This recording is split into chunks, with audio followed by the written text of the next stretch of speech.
Howdy, folks. Hope everybody's doing well. I just realized I didn't capitalize the C and T in my ICT. OCD's flaring, and it's not starting off on a good foot, is it? So, obviously, we've had a pretty eventful week.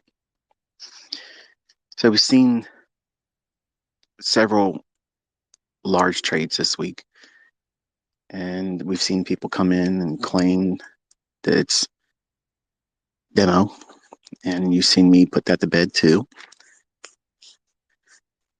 And you also now seen proof of what I talked about in my private mentorship.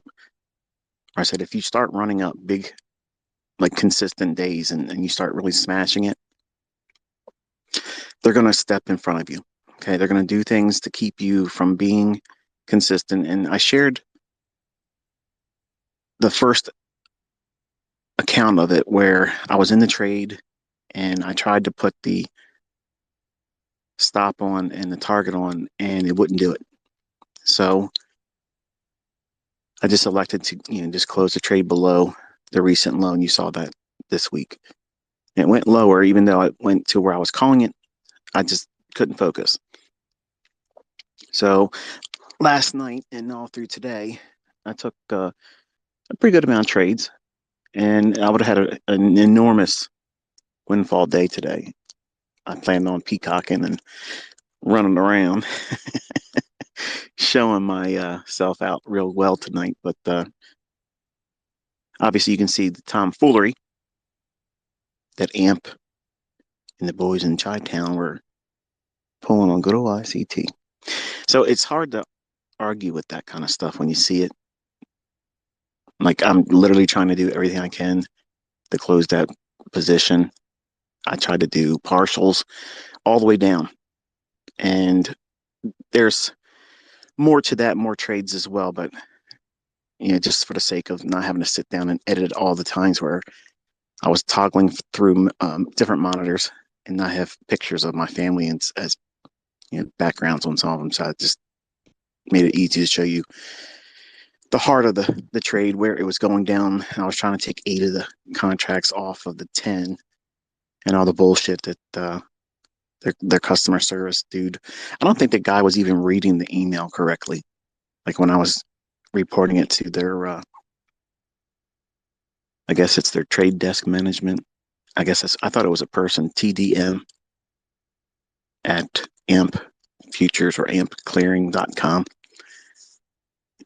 I got some guy named Charles that got back. So Charles was not in charge today. He had no help for me whatsoever. His email responses gave me the impression that he was thinking that I was trying to trade more contracts than I should have been allowed, where I'm above 10 contracts. I've done more than 10 contracts. So that's bullshit. That doesn't fit this issue. The issue was I couldn't close open positions. And I've seen some of you in the responses saying that you had similar situations like that, and you rectified it by doing the cancellation of the pending orders, like take the stop off, take the limit off, and then you can do partials. I did all that. And remember, I was doing these all night long. And it had nothing to do with the brackets, even though they put that little disclaimer up there saying, oh, the brackets might not work. Okay, it didn't work even when it was just the position. Like, I couldn't close it at all. And I had several positions. I was up and down all night long. I was all over that market. And every time it would give me a position that was really, really in my favor, it just would not let me out of it. Wouldn't let me out of it. So I even went down into the ledger and tried to close it that way, where you just go to the far right of the trade that's open. There's a little X there. You click that and that can close the position. Nope, wasn't having that either. So it's some bullshit. That's what it is. And that's fine. I don't give a fuck. These people, I'm already fucking rich. I don't need their fucking little Mickey Mouse fucking trading accounts. I don't need all that stuff. I've done all this just to prove to you all and the boy down in Texas that keeps on talking his bullshit. Mr. I'm going to try to use 5 fucking accounts in Robin's Cup. Vinny, let's make it very plain while everybody's attention is at the highest point. I will do one contract account, period. I will show you my full account, the fucking opening balance. And I expect you to do the same thing. You said you'll open up 5 accounts and you'll prove that you can rig it and win it. But I just need you to do one. Just do one. Show me that one full account number. And we're in there together. And I'm going to sit there and I'm going to wait until I see your ass. All you got to do is show up on there. Just show up on, even on the 5th spot, like Tom Dante, and fucking failed and rolled off. Somebody rolled him off with 36% the very next day. I will light your ass on fire and make you famous for being the biggest fucking failure and talker there's ever been. You're a fucking clown, dude. You are a clown. Come on, dude. I'm in your fucking broker, and they won't even let me fucking tear the doors off the fucking place. Mr. Wonderful, Mr. You can do everything. You can fucking turn shit into fucking gold with your futures trading, man. You're a fucking nobody. A nobody. Dude, I'm in here running up on this fucking shit. You're trying to do all these multiple fucking accounts, trying to get these little tiny little moves. I can put one fucking trade on for the week and smoke your ass. All you have to do is get in that Robbins Cup. You can do it. Come on, you can do it. You've already said multiple times, you're going to do it. You're going to prove. I'm going to prove you're full of shit. Because I've done everything this year, and you've done nothing but talk out your ass. Out your ass. Class action lawsuit, bring it, motherfucker. I got receipts 30 fucking years back. I will fucking smoke your ass there too. I beat you in everything. I beat you in every fucking way possible. I can make more money than you. I have more money than you. I bought a house that's bigger than yours. That costs more than yours. It's newer than yours. I bought a truck that costs more than your fucking dusty ass 12-year-old piece of shit. Motherfucker, I pay more taxes than you earned in your entire fucking life. Okay? That's who you're fucking listening to right now, you fucking dick. I have done everything this year to beg and plead to fucking let you feel confident to come in there and show the world that you are the Alexander, the motherfucker that's going to kick ICT's ass. You're going to come up here and punch you in the fucking face. Bitch, I want you to. I'll pay for your air flight. I will give you first class business fucking flight up here, and I guarantee you, you won't do shit. You fucking pussy. All this talking, bring your fucking shit. Bring your shit. Everybody sees I can fucking trade now. Everybody knows it now. And all you got to do is come to the fucking dance. I'm so good the brokers don't even want me in there anymore. Okay? I will beat you with one fucking contract. I will never trade with more than one contract in a Robbins, and I will fuck you up. I will fuck your Mickey Mouse algo box horse shit. Left, right, 6 fucking ways from Sunday. I will beat your motherfucking system's ass. Please, with sugar on top. Please, please find some fucking balls and join that motherfucker, because I will make you fucking infamous. You will never even come close to me. Never. Not one fucking chance in hell do you have. Not one. So make your bullshit, your little memes, your other fucking bullshit on your YouTube channel. Notice you're not growing. Nobody gives a fuck, dude. All this fucking Photoshop stuff, come on, man. Bring your best. Bring your motherfucking best. Because I'm going to tell you something right now, okay? You have bent your motherfucking knee. You have done that. I'm telling you to your fucking face right now. You hear it from my own voice. You are a pussy. You fucking failed. You didn't even fucking try. How does that fucking feel? How does that feel, man? To put a whole year's worth of bullshit on nothing because your feelings got hurt because I didn't defend you. You're a grown-ass fucking man. Bring that grown-ass man. Let's go. Let's give the world the fucking show that you promised them, because I am fucking ready. I am ready, dude. I am fucking ready. And what about that guy Sam, by the way? This motherfucker sitting with 8%, ain't traded in a fucking 2-week period. He probably turned his fucking MyFX book off. Dude, seriously? I probably made more money today than his account ever had. Where's the talkers at? Raja Banks. Oh, I heard what you said the other day. I'm a professor. I am a professor. I can teach good, but I can't fucking do it. Listen, son, all you got to do is take that MT4 bullshit into a real account outside of a server. Robin's Cup takes that shit. I will make you famous too. I promise. I promise. You've been polite, and I'll be polite too, but I'll still politely beat your ass in that contest. See, all you guys out here trying to jump on the fucking bandwagon, dude. You know how you? Here's how you get to be the best. Call my bluff. Call my motherfucking bluff. Call. See if I don't get in that motherfucker and rip this shit apart. How's that? I will beat it with one contract. I will never do more than one contract. How fucking hard is that not to just go ahead and do it? You know what? ICT put himself in a box, not an algo box, but a box. He's going to only trade one contract, even in the S&P. That's the only market I'm going to trade. Is that fucking not fair? I mean, I'm giving you all the advantages because trust me, you're going to say, oh, no, he's not. He's going to have an excuse why he lost. Motherfucker, I ain't losing. I'm not losing. I'm making it so obvious that there ain't a motherfucker walking this planet that even come close to me.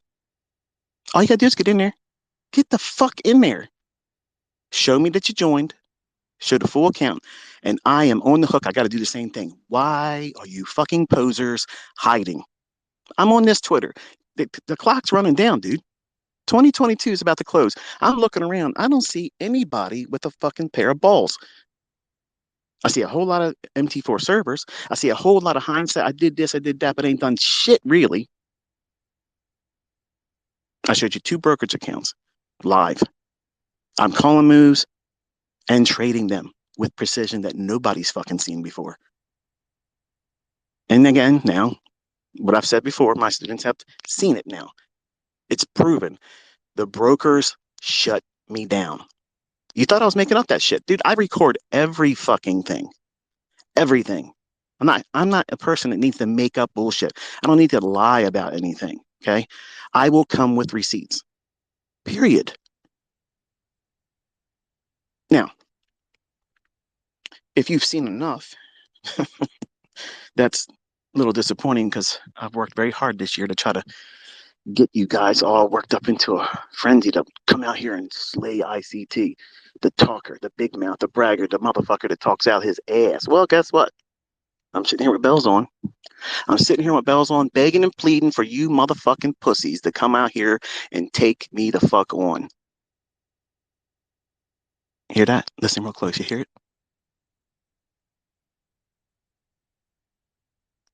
Crickets and silence. And somebody on a motorcycle. So yeah, I have a little bit of pent up hostility tonight because I know what I'm capable of. And you've seen that. You see me trying to get out near the low. I'm trying to get 8 contracts at 10 off, and I can't get it off. Not because I can't trade, not because I don't know what the fuck I'm doing. I'm doing the same thing you see me do all the time. But they just got tired of paying out. See, some of you guys think that you're going to walk out here and eventually get to the point where you can trade like me, be as precise as me, be as consistent as me. And you're just going to put brokerage firms out of business. That's not going to happen. That's not going to happen. And I've had literally people in my mentorship that are paid members over the last 6 years. Invariably, some of them will come up in the forum once they become charter members, and everybody in there's a charter member, so they can all talk now and post and create threads in the forum and such. But they said that, it doesn't make any sense why a broker, and I've seen some of you actually saying this shit in the tweets and such. It doesn't make any sense why a broker would try to stop you from making money because they make money by your transactions. No, actually, that's the least of their business model. Their better model is where they book somebody. And every single time I go into a live account, I always I always do a little bit of a Judas swing where I'll drop it down a little bit, and I want to see how they feel me going forward. Well, they saw that, and then I ripped their ass apart, pounded them. This week I pounded and pounded and pounded, and I guess they said, "Oh shit, we booked the wrong motherfucker." Well, let's pull out all the dirty tricks. In Forex, I would get requotes, requotes, requotes, requotes, not executions. They would deny my executions. It would be just a requote. And some of you probably experienced that. In futures, it's no, we're rejecting your order. Rejected, rejected, rejected. And you can't get out when it's at the highest point of the partial or at where you were trying to get out. In other words, I saw it trying to turn and I wanted to get at least 8 of the 10 off. Nope, denied me. Watch it on the Twitter video I just posted. It's the very last one I was trying to close. Wouldn't do it. Wouldn't let me do it. So, I mean, in the grand scheme of things, it's not a lot of money. It's the general principle of it all. I'm thankful that it happened this week because that way it's one more thing that I told my students that would happen if you try to be too perfect and you just hammer them. They're not going to let you do that. They will not let you do that. The world's rigged. The markets are rigged. Everything about this whole show is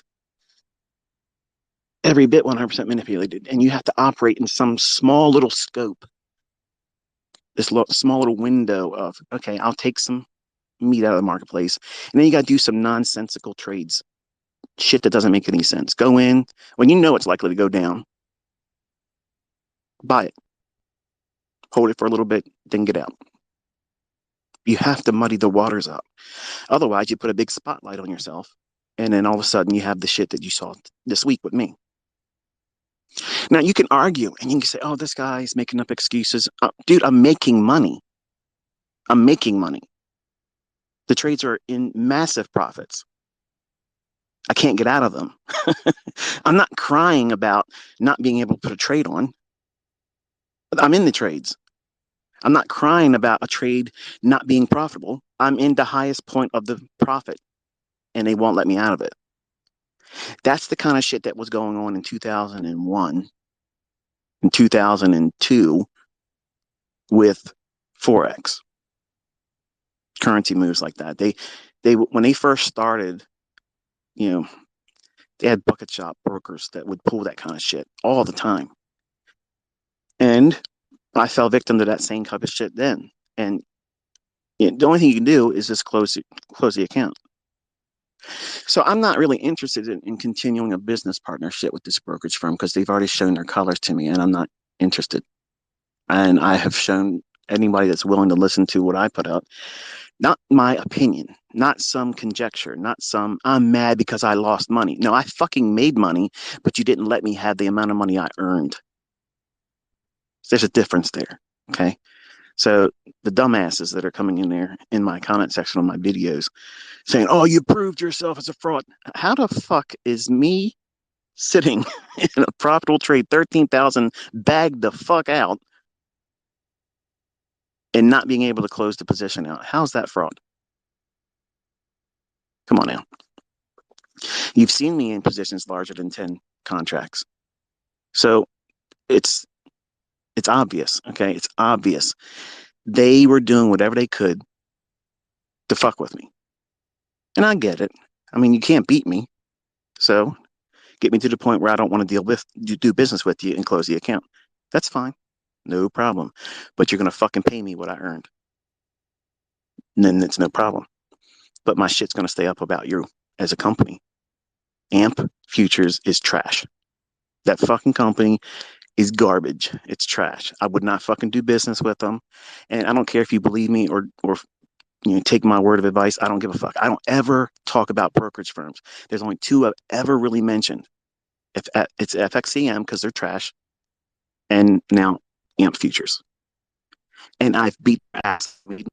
They were keeping me from taking it out. Period. So where's your excuse? Where's the angle on that? Exactly. So I know sometimes when you see things like this or hear about it, it feels a little bit disheartening because it may feel like you're taking a huge step back. Like, oh no, that was the broker I was going to go with because I could start with a little bit of money. Well, let me tell you something. If you start with a little bit of money, that little bit of money is going to be the reason why you're not going to succeed because you have to be funded correctly. So don't look at it like, it's the easy, cheap man approach. Okay, the poor man's approach to getting into a market and over leveraging. Just because they allow $300 margin for a mini contract when it's in 10, 11,000, whatever it is now, that that that should not be the reason why you're going with that broker. If it is, or if you listen to somebody that says, "Oh yeah, this is what you do. You go in and you can trade 5 contracts because I can afford to do it because I have this much money in the account." Dude, seriously, that's a moron teaching you. Okay, that's a moron leading you into ruin. Period. And that's just the reality of it all.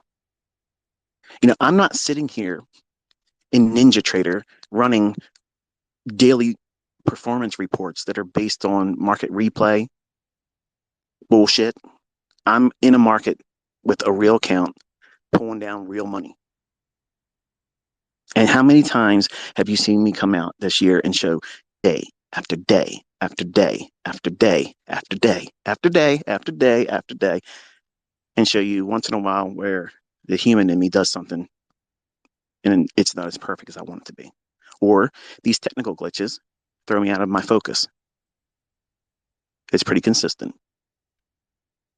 So that's why I do everything publicly like that. Like in my mentorship, there was never any private, here's my example, and here's what I did, here's what I didn't do.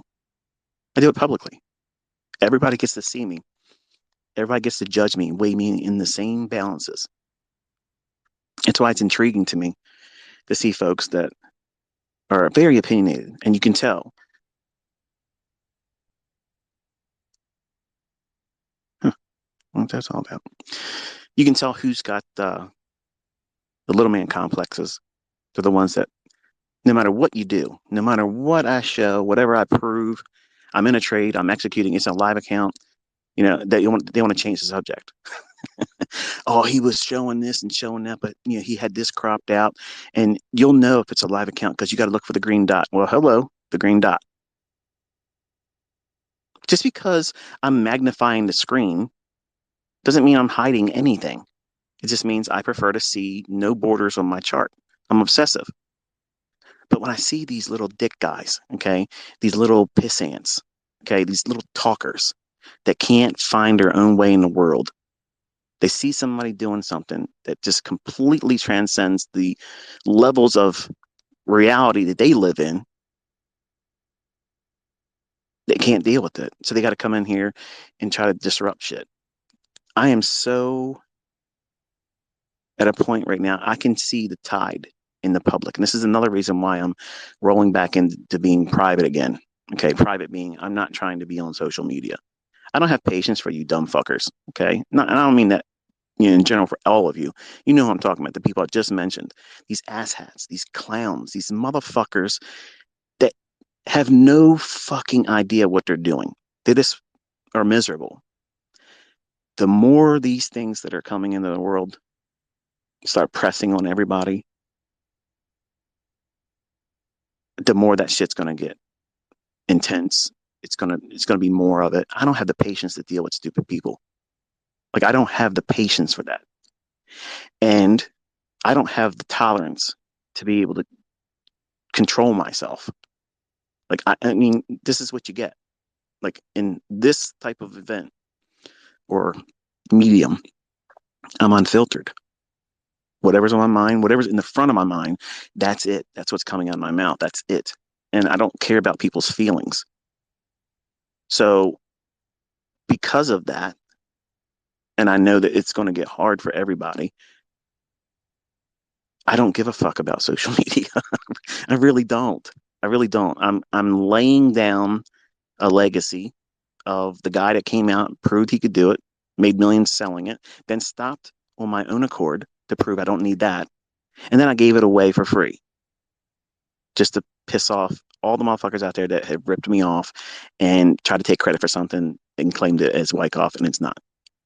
Or it's supply and demand, and it's not. You're all seeing it. I mentioned it last time we were on the Twitter space. Go over to Amazon and do a search on smart money concepts.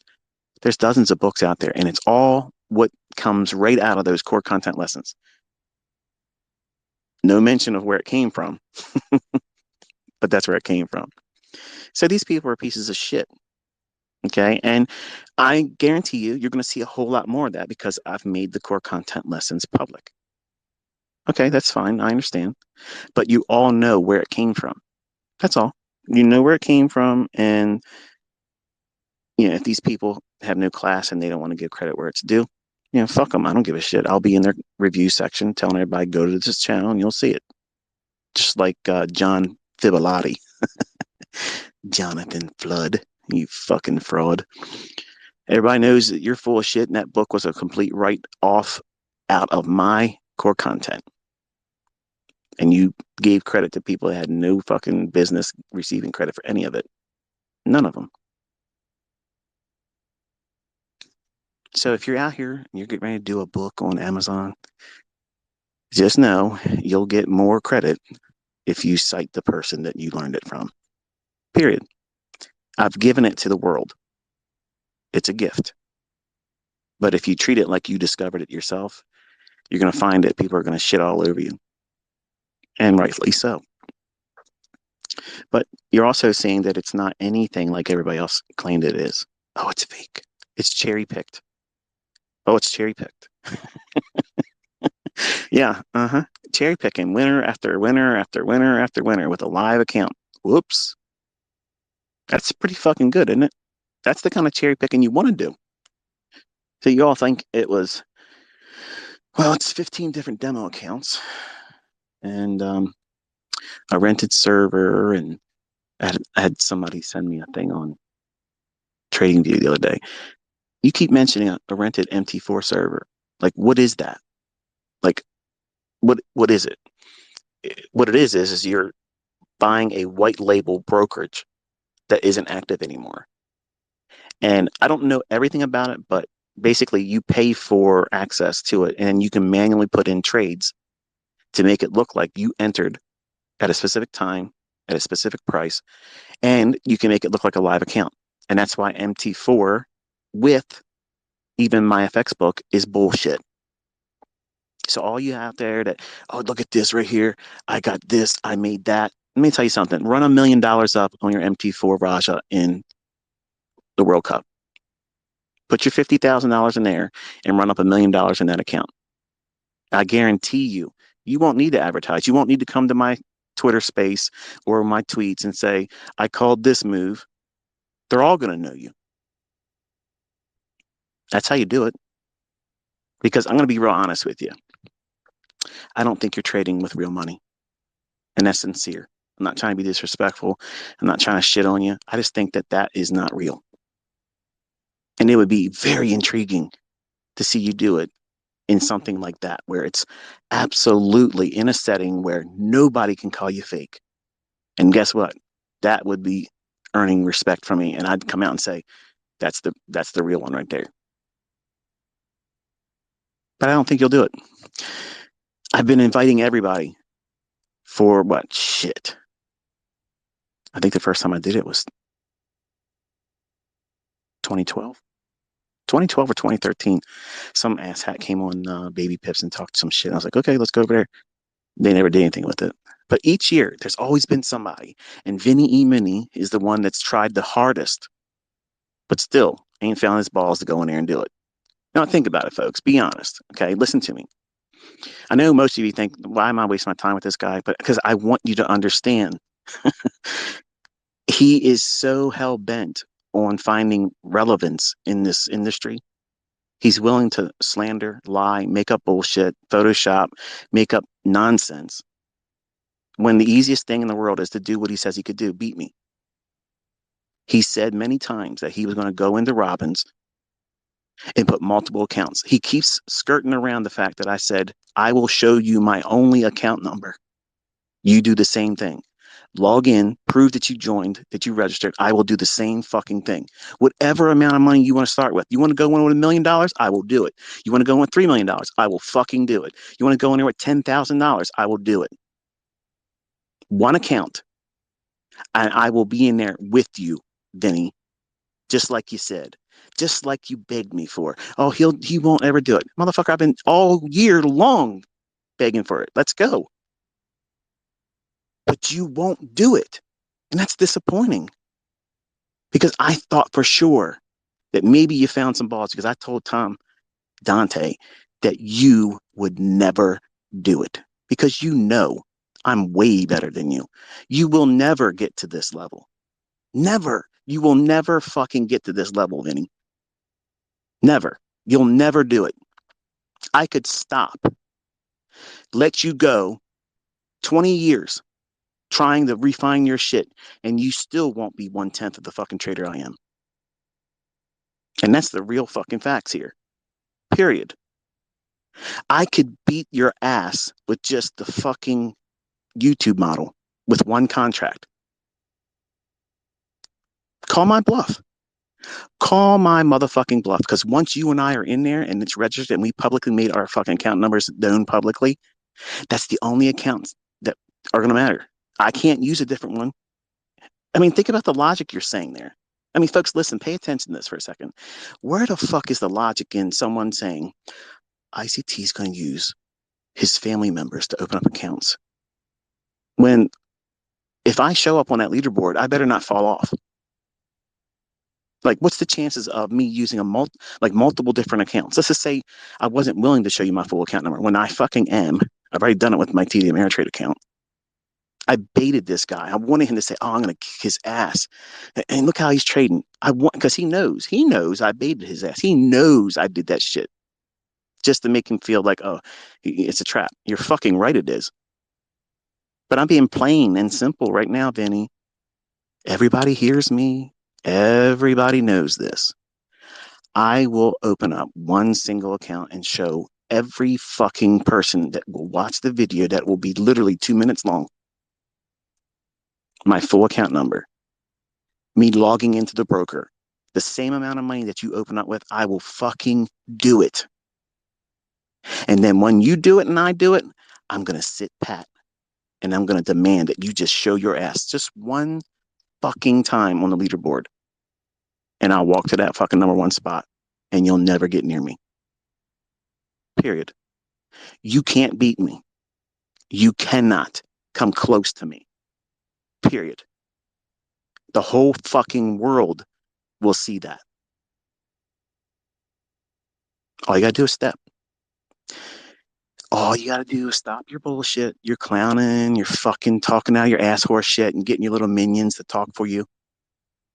You're supposed to have the biggest fucking futures Discord channel, but your videos don't have any fucking views unless you put my name in it. They don't have any comment section that's filling up to support you. You begged them to defend you when you were making up lies about me. Oh, you better thumbs up my fucking comments or I'm going to ban you. What is that, dude? I know I'm unstable, but that's fucking lunatic. So you want to do a class action lawsuit? Okay, I'll beat you in court too. You want to come up here and get your ass beat? Come on up here and I'll beat your ass too. Dude, seriously. Like everything you say is fucking nonsense. Nonsense. You want my attention? I've given you my full attention. I'm willing. I cleared my whole fucking schedule, dude. I cleared my whole fucking schedule. All you have to do is come to the dance. But everybody sees you doing what I have already told them last year you would do. Talk. Talk. And talk. And I have been proven all year long. Every fucking thing. Proof. And I'm just fucking dabbling. I'm just playing around. I will absolutely stun your ass. And your algo box is shit. It's garbage, trash. It is nowhere near anything that I can do. And I don't need any of my best stuff to beat it. I don't believe you have real profitable students because they would be coming out in full force showing everybody. Do I believe that you have people that are doing something with your shit and they have hit and miss results? Yes. You have a student of mine that put out some horse shit saying that I was a fraud and he couldn't make it work because his girlfriend left him and his business failed and whatever. And he was going to be a profitable student with AlgoBox. He's not profitable, is he? I told him, you, and everybody else, he's not going to be profitable in anything. You can't make a winner out of a loser, and I can't make a winner out of a loser. I know my limitations. I'm a realist. But you can't sit around and talk about how you have all these results when it's market replay fucking performance reports. That's not a live trade, dude. I mean, you talk about me demo this and demo that. I'm in a fucking live account, man. I'm in your broker. And they shut me the fuck down. Yeah.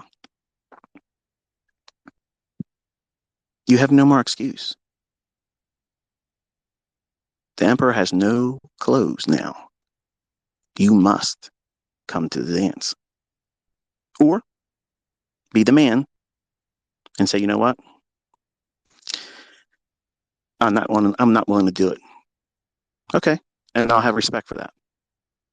But I have not talked shit about you. I have not come at you, but it's gotten real old, man. It's gotten real old because you're trying to get a name for yourself on nothing. And normally I don't give a fuck about that kind of stuff. I don't care about that. There's a lot of that kind of shit goes on all the time. Last time I was on Twitter, same way. Talkers. I'll challenge you. And then they don't come in. Okay. So that's why you have to join, show your account number.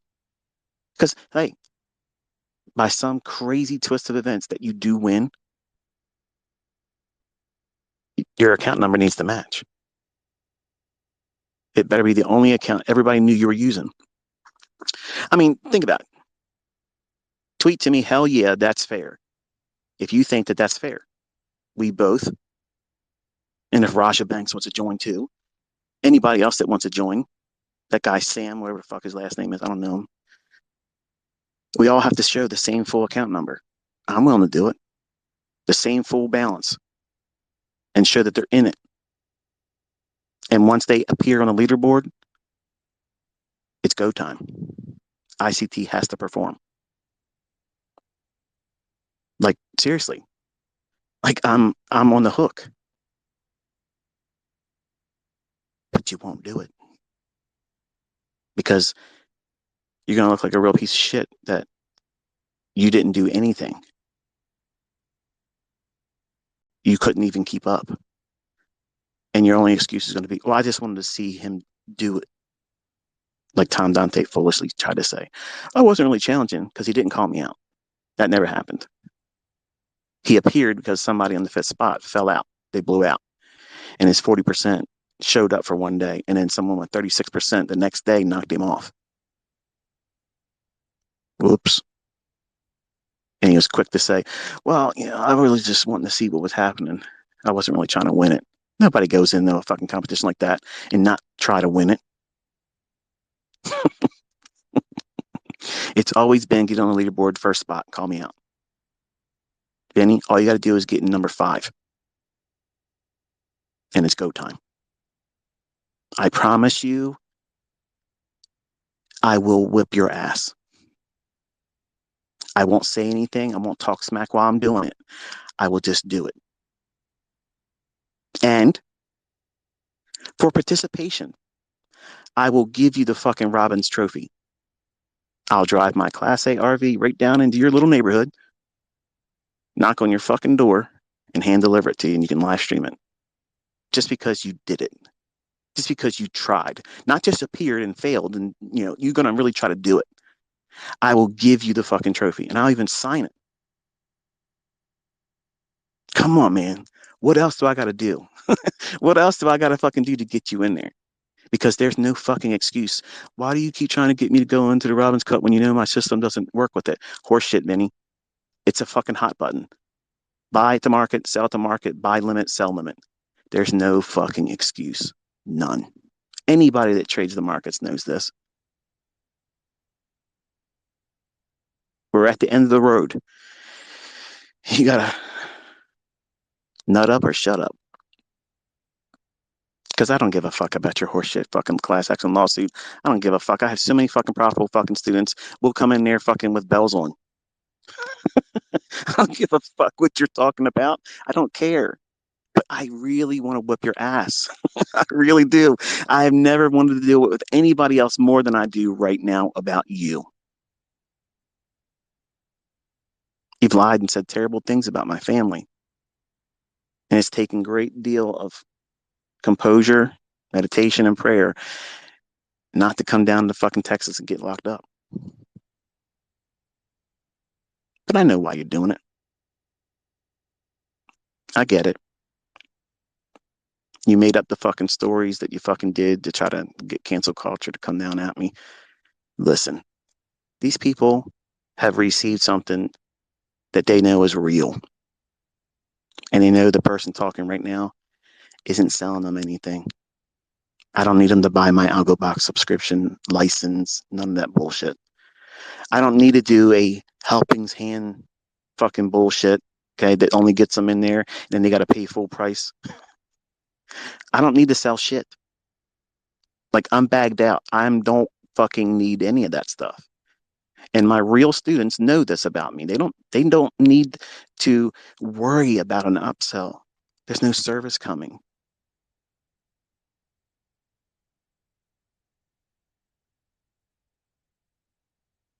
So really, it's done. Get in there or pipe down. Now, I tweeted the other day, what do you know about the September 24th, 2022? And I mentioned that in passing because everybody on YouTube and everybody on social media is talking like, oh no, did you hear that guy in Germany? I can say Japan. In Germany, say, hey, we're all going to know where we were and what we were doing on September 24th, 2022. But what you don't realize is that guy was talking about Russia invading Ukraine on February 24th, but misspoke and called it September. And you can hear everyone in the room sighing, like, because he said the wrong date. And, anybody's capable of doing it. I mean, I've done it even in my lectures. I've said something, I called a PD array something and it wasn't because my mind's going 100 miles an hour and it's human error. But he made the error of calling the day that Russia invaded Ukraine, which is in February 24th, 2022. He was stating that everyone's going to remember where we were the day and what we were doing the day that Russia invaded Ukraine. That's what he was basically saying there. So I know there's other stuff out there where they talk about the Shemitah ending, and I'm not going to get on all that stuff, but what I see, and this is what I think of, and permit me, I know a lot of you in here may not subscribe to the same spiritual views that I have, and I'm not trying to preach to anybody, but you all asked what I was referring to and what my opinion is about this weekend. I'll let you know what my faith is. And just for conversation's sake, I'm not trying to convert anyone because it doesn't work that way. Unless God draws a man, that's it. So me talking about it isn't enough. So I know faith comes by hearing and hearing the word of God, but that is not what I'm trying to do here. I believe that the Feast of Trumpets this weekend, which technically I think falls on the 25th. So I believe in Christ. I believe he's the Messiah. I believe he is God in the flesh and he's the only God. And that's my personal belief. That's my faith. If that doesn't align with yours, I'm not trying to be disrespectful, but I'm not going to apologize either. But I believe that Christ fulfilled the spring feasts, the Feast of First Fruits, the Passover, and the Feast of Unleavened Bread, and then his Spirit being poured out on believers on Pentecost. He fulfilled that. But the fall feast, which is Feast of Trumpets, which interestingly enough has the connotation added to it where you don't know, no man knows the day or the hour when that feast really begins, because they have to look for the first sliver of the moon to show. So when they asked Christ, what's it going to be like when you come back? Like, how are we going to know all these things? And he says, no man knows the day or the hour. To me, I think that was like a tip off to draw your attention back to the fall feast, because everything about his life and his ministry, his death, burial, and resurrection are hidden and linked to those fall feasts and spring feasts. Spring feast and summer feast has been fulfilled, but we have the fall feast. And Russia and Iran, Magog and Gog, and Persia, as we hear about it in the Word or the Bible, they're allies now for the first time in history ever. Never, never, never, never has it ever been like that. Right now they are. Ezekiel 38 and 39 describes something that would otherwise be known as, in modern descriptions, as nuclear fallout. There's going to be a bomb dropped in Israel, and the fallout is described in that as a resulting event. You're not allowed to touch this. Don't touch this. Don't do these things. Don't go in this area. That's fallout. Okay, how could someone explain a nuclear bomb back then when that technology didn't exist? So every year, I've been excited around this weekend because I believe that it's biblical. And there's been many years that go by and nothing really happened. But look at the world. I mean, everything's upside down. People have grown corrupt. They've lost love for one another. Just look at me. Everyone's coming at me, and I'm trying to be the most generous person at the table. I believe that this weekend could have a major event take place. I believe in an event called the harposa, that catching away. And to the normal person, that sounds preposterous. I know, I get it, but I believe it. And I don't care what anybody else's opinion about it is. But I believe that the world is in a position where we can see things. That's why I've been telling you all, even in my private mentorship, you need to start expecting science fiction level stuff. Meaning things that you read about in the Bible and you think, oh, it's a myth. These are fables. No, I've experienced things in my life that just, I cannot explain them outside of the Lord. The way I learned what I know came from him. And I don't care that people like Vinny make fun of it. Like, you're not making fun of me. You're making fun of the Lord. And I don't find any embarrassment when you play my testimony and I'm tearfully explaining why I don't care who believes me, because I don't. These are experiences that I had. And there's nothing anybody can take away from me to say that I didn't have them. And there's been many times, like when I was talking to everyone before Trump was elected, when I started talking about how Trump was going to be elected before he was, and that he was going to be used as a fall guy and they were going to crash the economy, my hand to God, I don't even know where that came from. I listened to that later on and I was like, what in the world?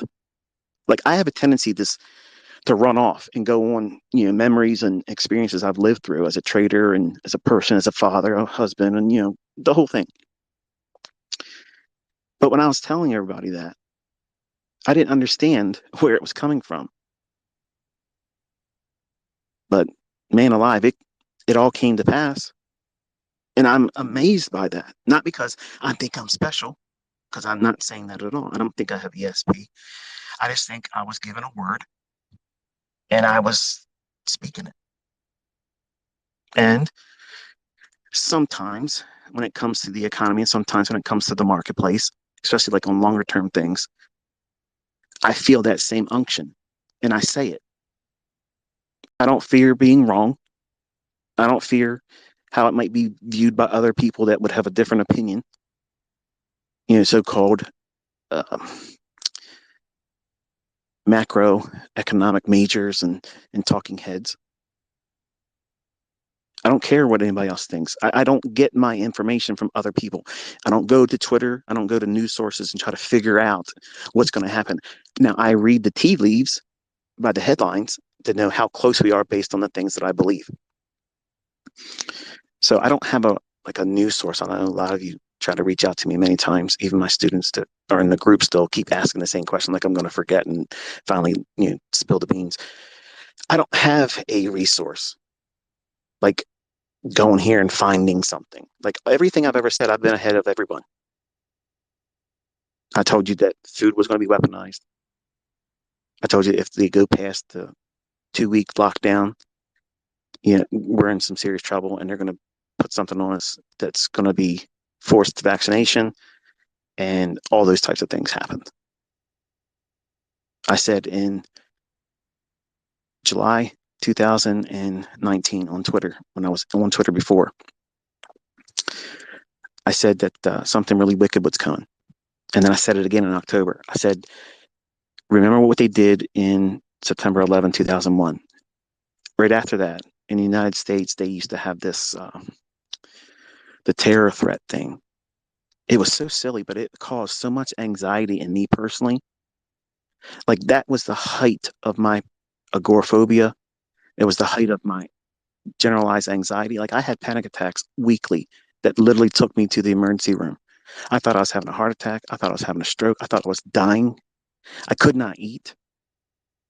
I was physically fit. I had 18-inch biceps, a 47-inch chest, a 30-inch waist. I could do a whole lot more than I can do now. But I went down to 150 pounds and frail. As a matter of fact, I'll find that picture tomorrow and I'll post it. You'll see how emaciated I looked because I couldn't eat. I tore myself up worrying constantly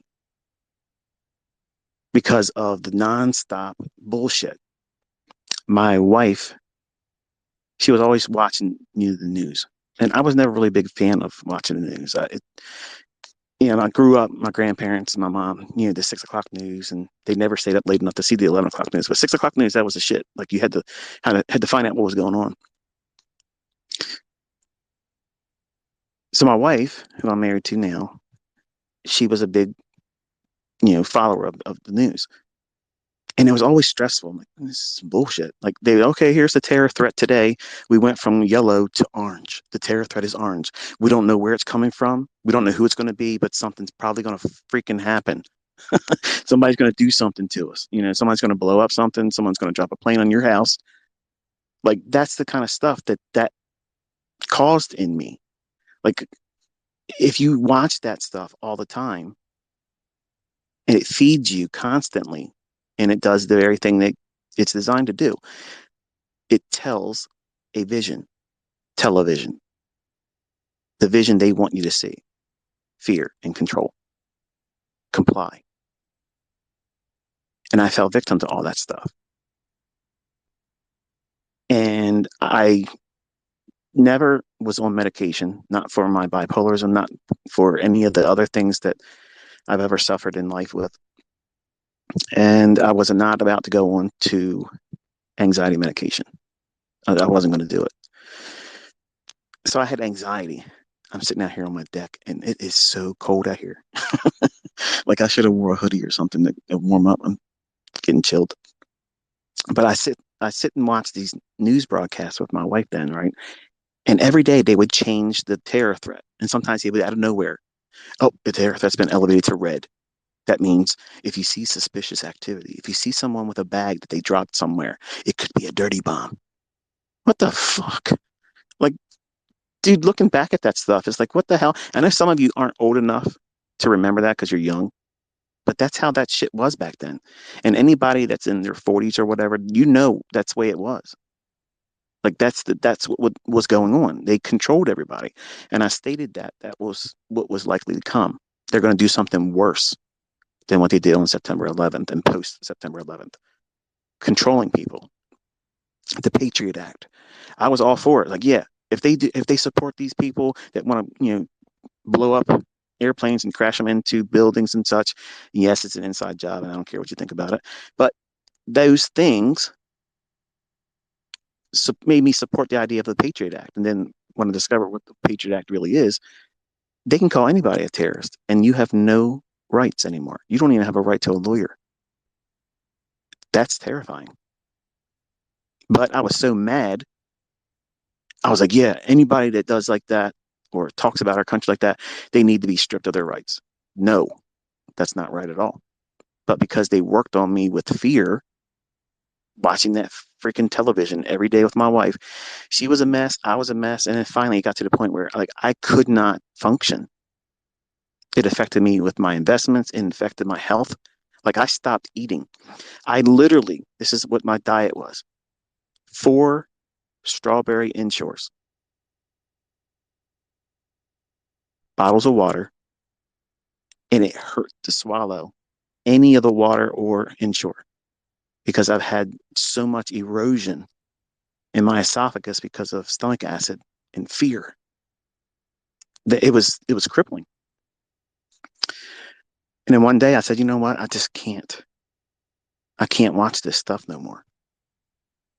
So I just completely stopped watching television. And a funny thing happened.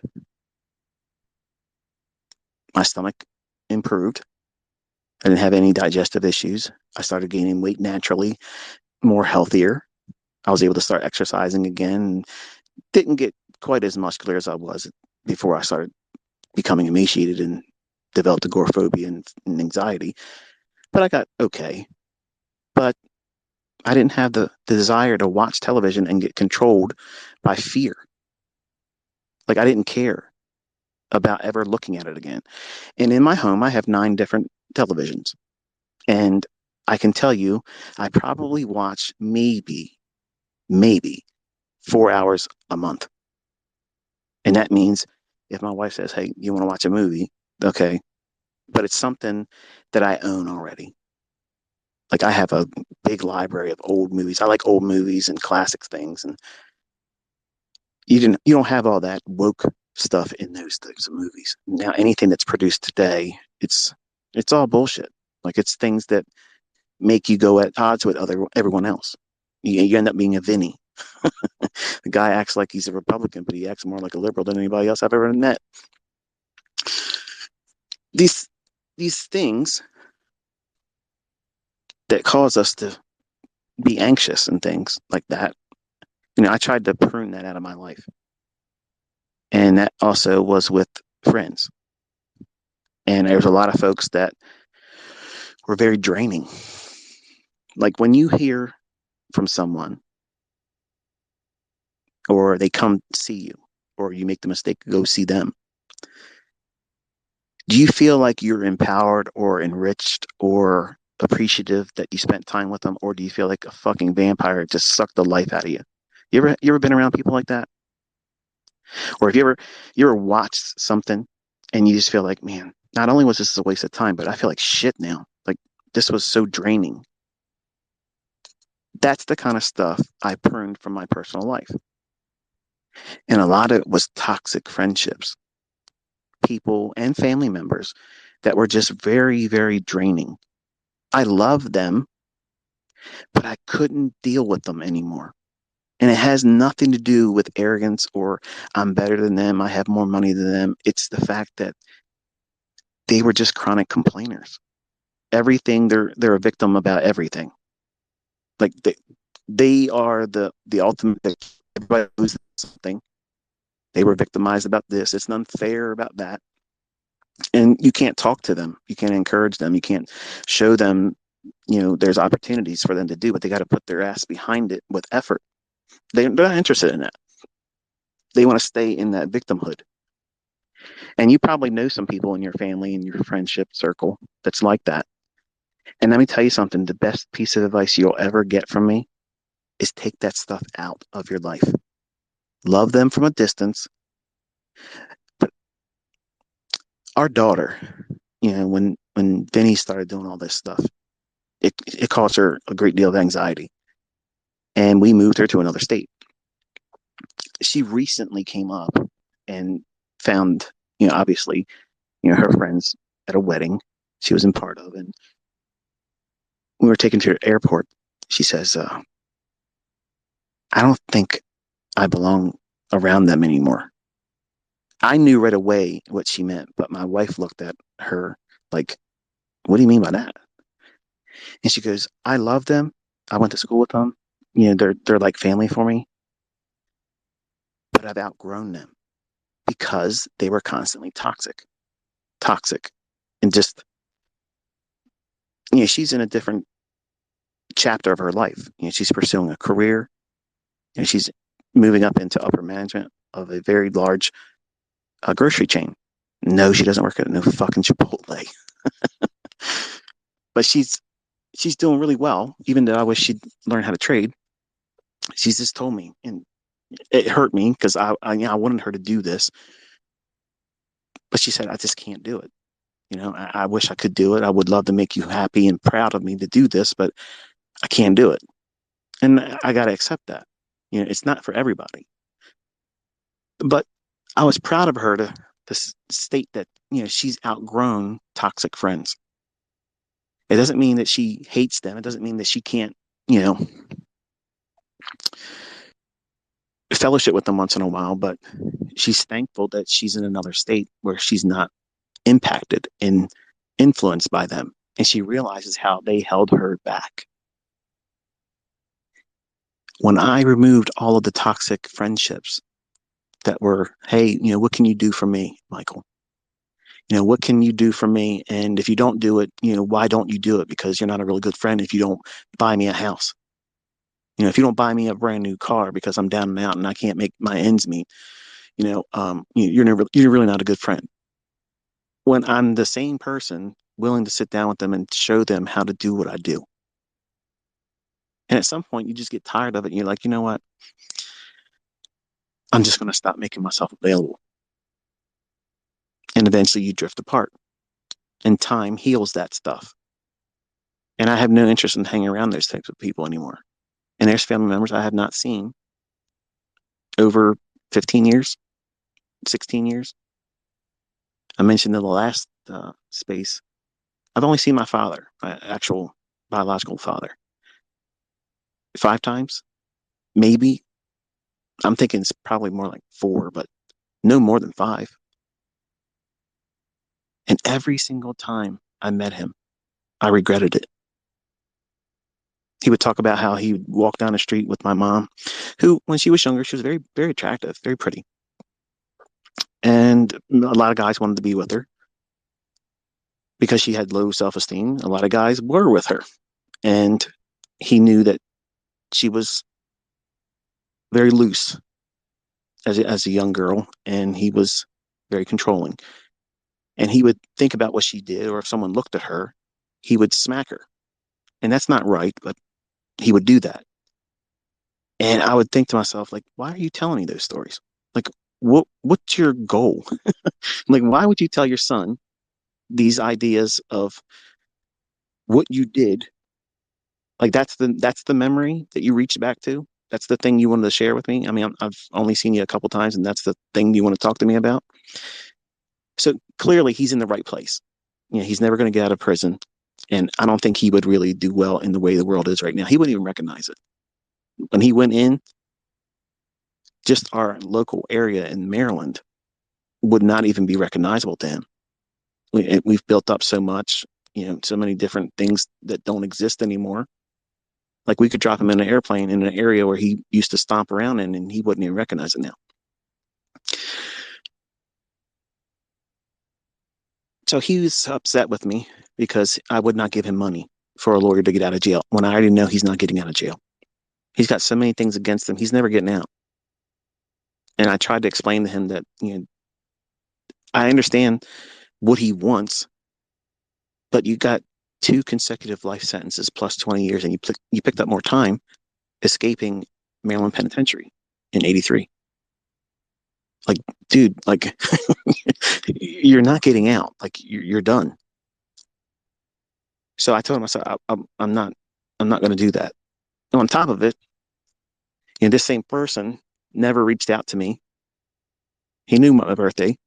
He knew when my children were born. Never sent them a birthday card. Never cared about that kind of stuff. So I cut him out. I wouldn't write to him, and I wouldn't reply to his letters anymore. That's a toxic relationship. That was a toxic drain.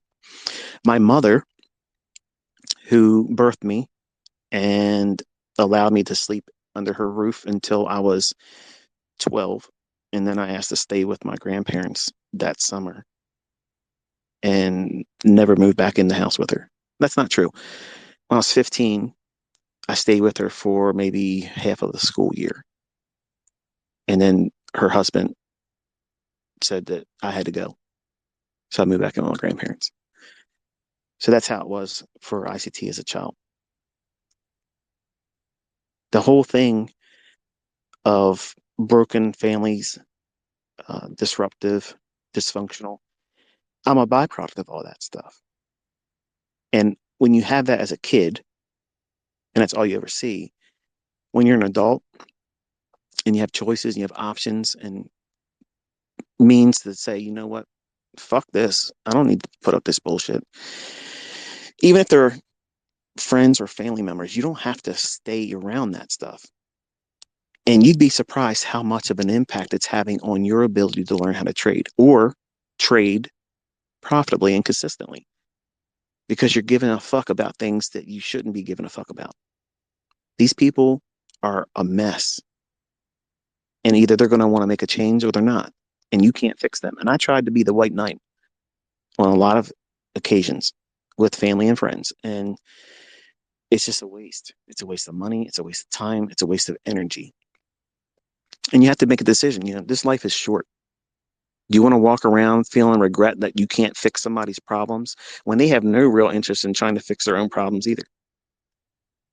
They don't listen to good. They don't listen to good advice.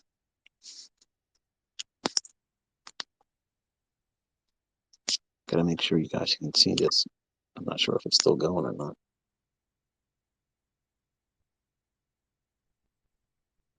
Okay. So one of the best things that I did was remove all that kind of stuff. Remove news, remove television, remove toxic relationships, family and friends, and just focus on my immediate dependents and my wife. And I have one friend, like one close friend that I've been with in a friendship since pre-K. And we went through martial arts together. And I personally don't see him all that much either. So I'm very introverted. I don't have like a big circle. Oh, hear that? It's a fire engine. They say I live in a slum ghetto because you hear a fire engine. I'm not sure you can hear that. You probably can hear it.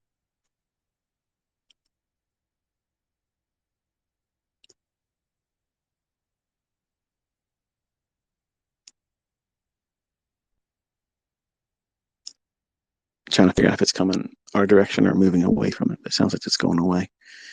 But anyway, there's a lot of things that you probably don't realize that are going to impact or is impacting your development or maybe distracting you. And it might be, I had one of my students reach out to me and it was a little upsetting and I felt sorry for her. She's one of the members in the mentorship. She sent me an email and I finally got to it, but it's like from the beginning of the year. She says, hey, I'm not sure what to say about this. I just feel like I just want to tell you this. And I know you probably can't do anything about it, but me and my boyfriend, we joined your mentorship together. We were doing it as a co-op. We were learning it together. And we got one of our friends involved too. And he ended up breaking up with her. And she just was completely destroyed by it. She felt like that was going to be her partner, not only in trading, but in her life. And it took her completely out of the whole focus of doing it. Guys, I found as my students, they're more affected by the acceptance of their bros. Okay, how um, their image is weighed in the view of others, their peers, and that's why you see them doing what they do on social media, and with their cars and their things, and they try to look a certain thing in a certain way. And I found that the females in my the ladies in my mentorship, please don't come at me about the genders, okay? Because I'm a man, I'm a girl kind of guy, and you're not going to convince me otherwise. And if that offends you, I'm sorry, but I'm not sorry. But the idea of a lady or a woman having her hopes set on being in a relationship, and the man, doing whatever he does, and it happens, folks. It's the way it is. He leaves her. That I have seen that happen in my community, where relationships for the women are the main reasons why they are either distracted, taken off the path of consistency or continuity, and the guys are just frustrated because they can't get their image game up. And I found that fascinating. I can relate to that because I thought that as a 20-year-old, everything I was doing was image based in the beginning, because I had to, number one, convince myself it was real. The money I was making was real. And I liked the attention it gave me when I was young. So it made me feel significant. It made me feel relevant. And the ladies don't care so much about that. They just want to be consistent. They want stability. And if you understand, listen, man, this is important. Women want to be in a stable environment. They want their investments stable, just like they want their men. They don't want a rocky relationship. They don't want a man that's, once in a while there. They're not going to be reliable and dependable. And that's how they want their trading to be. Men, ladies, this is for you. They want to be encouraged. They want to feel significant in your eyes. If you make your husband who's trying to learn this, if you're in here as a partnership, any encouragement that you give your husband while doing this is going to be the most incredible jolt of encouragement, pride, not in a bad sense of pride, but just all around. Like, it doesn't matter who else doesn't view them as relevant or significant or, well, put together. See, a man, I can tell you this is in honesty. I love my wife, and she gets on my nerves with a lot of things that she thinks and the way she acts and says, but she can undo me and completely undo me if she says anything about me as a husband, as a father, or when she comes at me with, I'm spending too much time doing what I'm doing with mentoring, because those things mean something to me.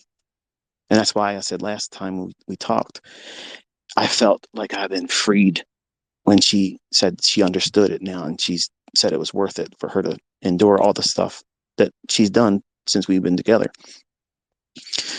But when she encourages me, I don't care how many of you say, thank you, ICT, I appreciate this.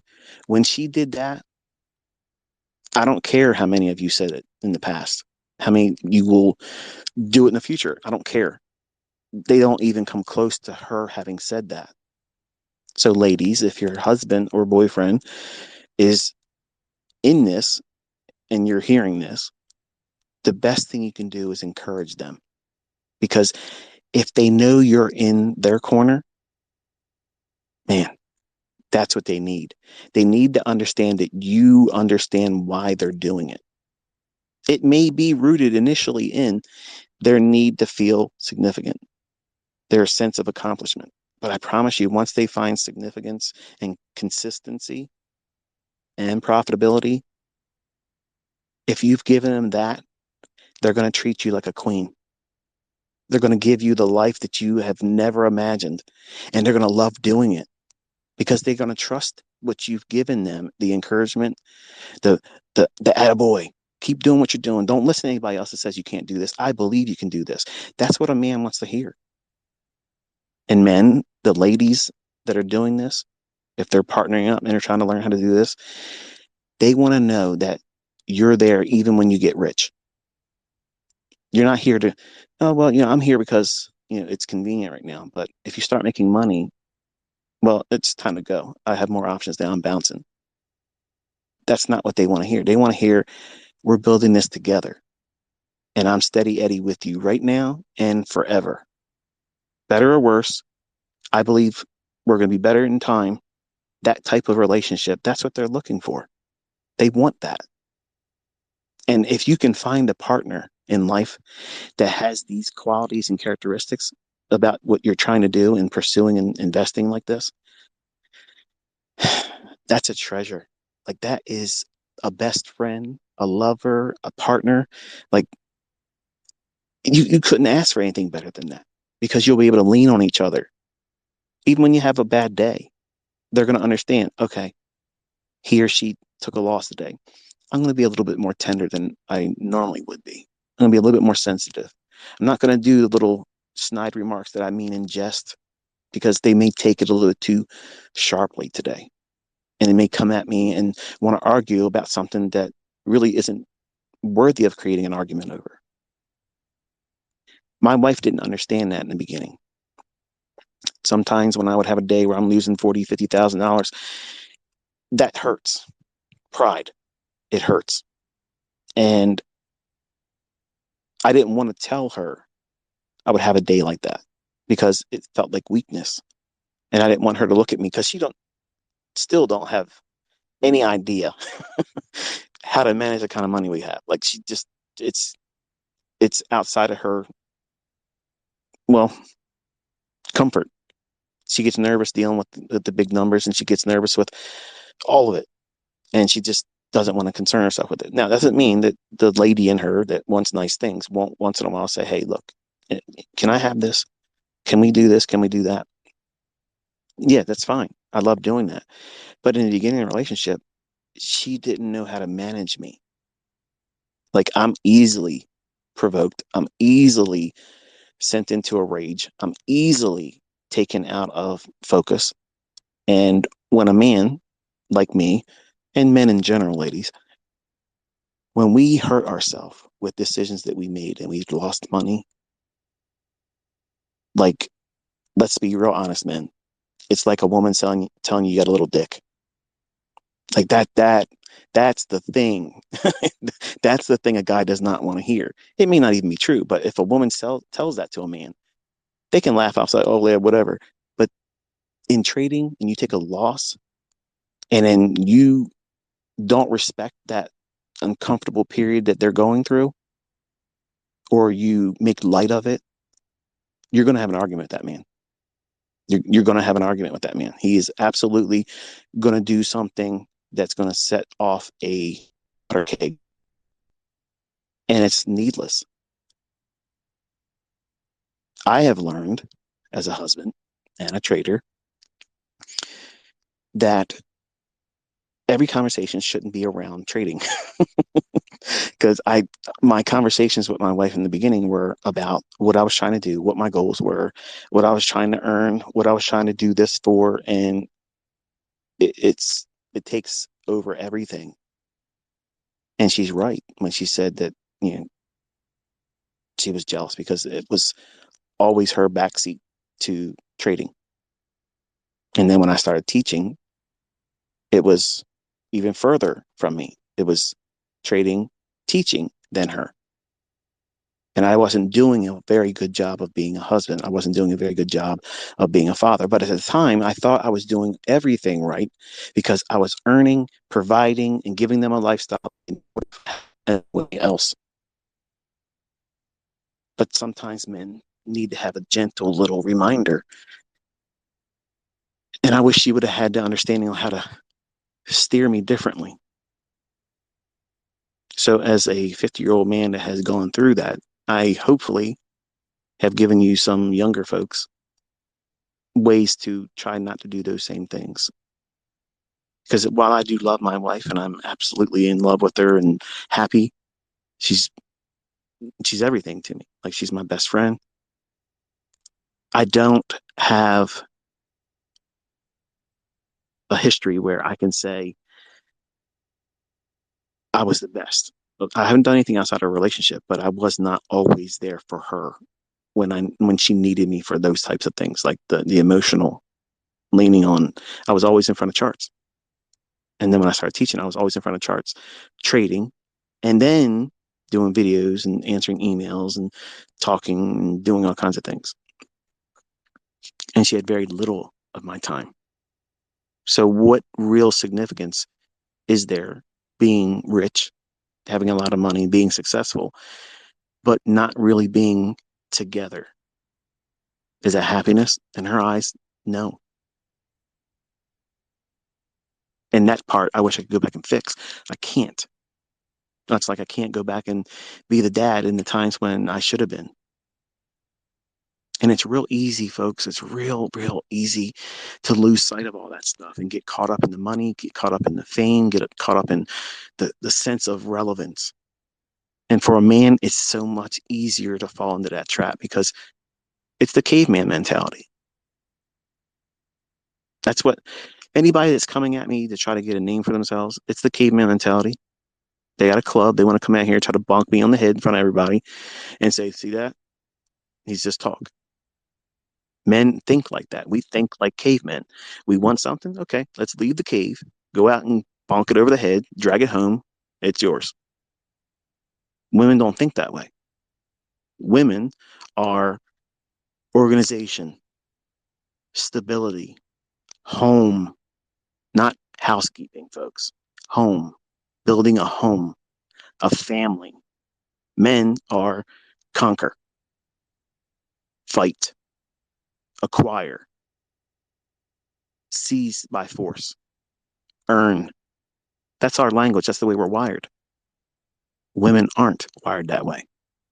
So, as a relationship model, you have to be aware of how each of you think about things, and investing will bring out the worst of you if you let it, even if you're successful.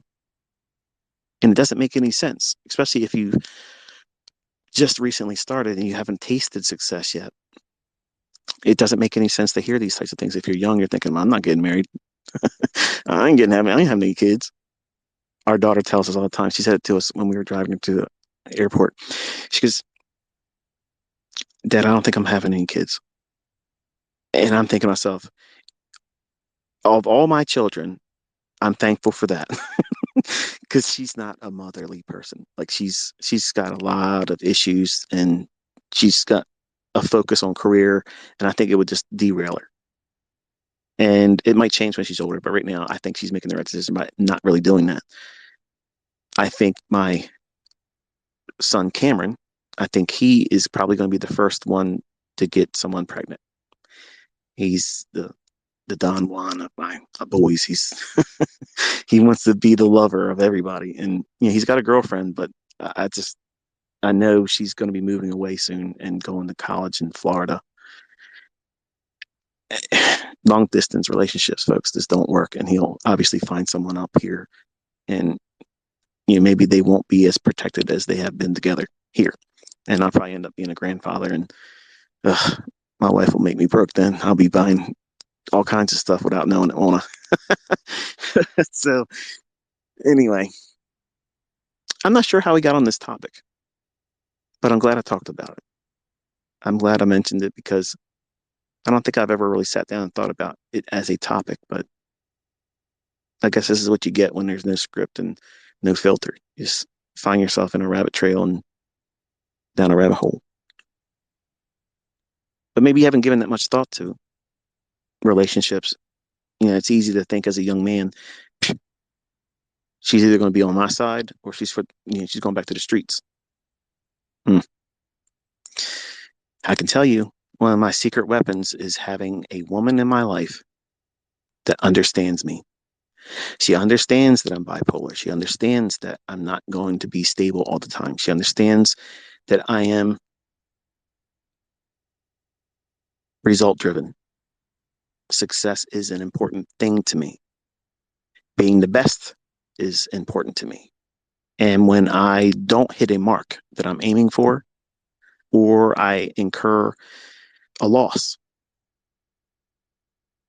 that is something that will weigh heavily on me if she makes light of it. Because I view that, like any other man would, is you're making fun of me and you're mocking me in my strength. You're coming at me and attacking my strength when it's not really meant by her to do that when we were younger. That's where we would argue. That's where our argument stemmed from, because it was my inability to be stable, which is what she was looking for. And she wanted to be able to be silly and make light of something that, if I was able to be stable and not bipolar, I wouldn't go off into some rage about something such insignificant remark about it's just money. You know, how many times have you lost in your whole career? Well, wait a minute now. That's not what I want to hear. I want to hear it's okay, honey. You'll make it back. That's what I wanted to hear. But if it was something snide and silly or trying to, backhanded comment to, she thought she was being funny and joke. But in my mind, it's like, what did you just say to me? I think it's time for a divorce. Not that effect, but I mean, it would be hurtful. That's how I would see it, because I wanted her to be always in my corner, always encouraging, but I never asked her to do that. And then one day when I thought about what I would want to see in her as a response of me being a better husband, I said, you know what, I have to be the one that changes first. I got to be that change. So if I change first, maybe she'll see it and it'll get her attention. And it worked. And that's biblical. You have to change first. And if they love you, they'll recognize it and they'll be more patient, more tender towards you. And that's really essential. If you're going to be trading, if you're going to be in here risking money, it's not just your money, fella. It's not just your money, ma'am. If you're a partner, if you're in a relationship, if you're in a marriage, it's both of your money. And when I was younger, I viewed my money as my money. No bank accounts together, no access to funds. It was she earned whatever she could earn, and I had what I had. And what I made was mine. If I gave her something, then I gave it to her. That was not right. But admittedly, I didn't trust her. She didn't come from money. And at the beginning of our relationship, her mother was like, I'll give you guys 6 months. And it was kind of a weird way we got together, but it was a toxic start. Her family members were jealous. They didn't like the fact that I lived a certain way, and they thought I was just going to run with her for a little while and throw her to the side. And I didn't have that view at all. Like, I was interested in her, and she had a child. I had a child. I figured it'd be easy for me to get with someone that understood what it's like to be a single parent. And men, if you're involved with someone that has a child, you have to be very tender towards that. And it's hard. I know it's very difficult. You're going to have likely another man in the relationship, and that's hard to deal with. Ladies, you got to be aware of that. It takes a very special man, a real man, really, to put up with that kind of stuff. And if you invite all these things into your trading,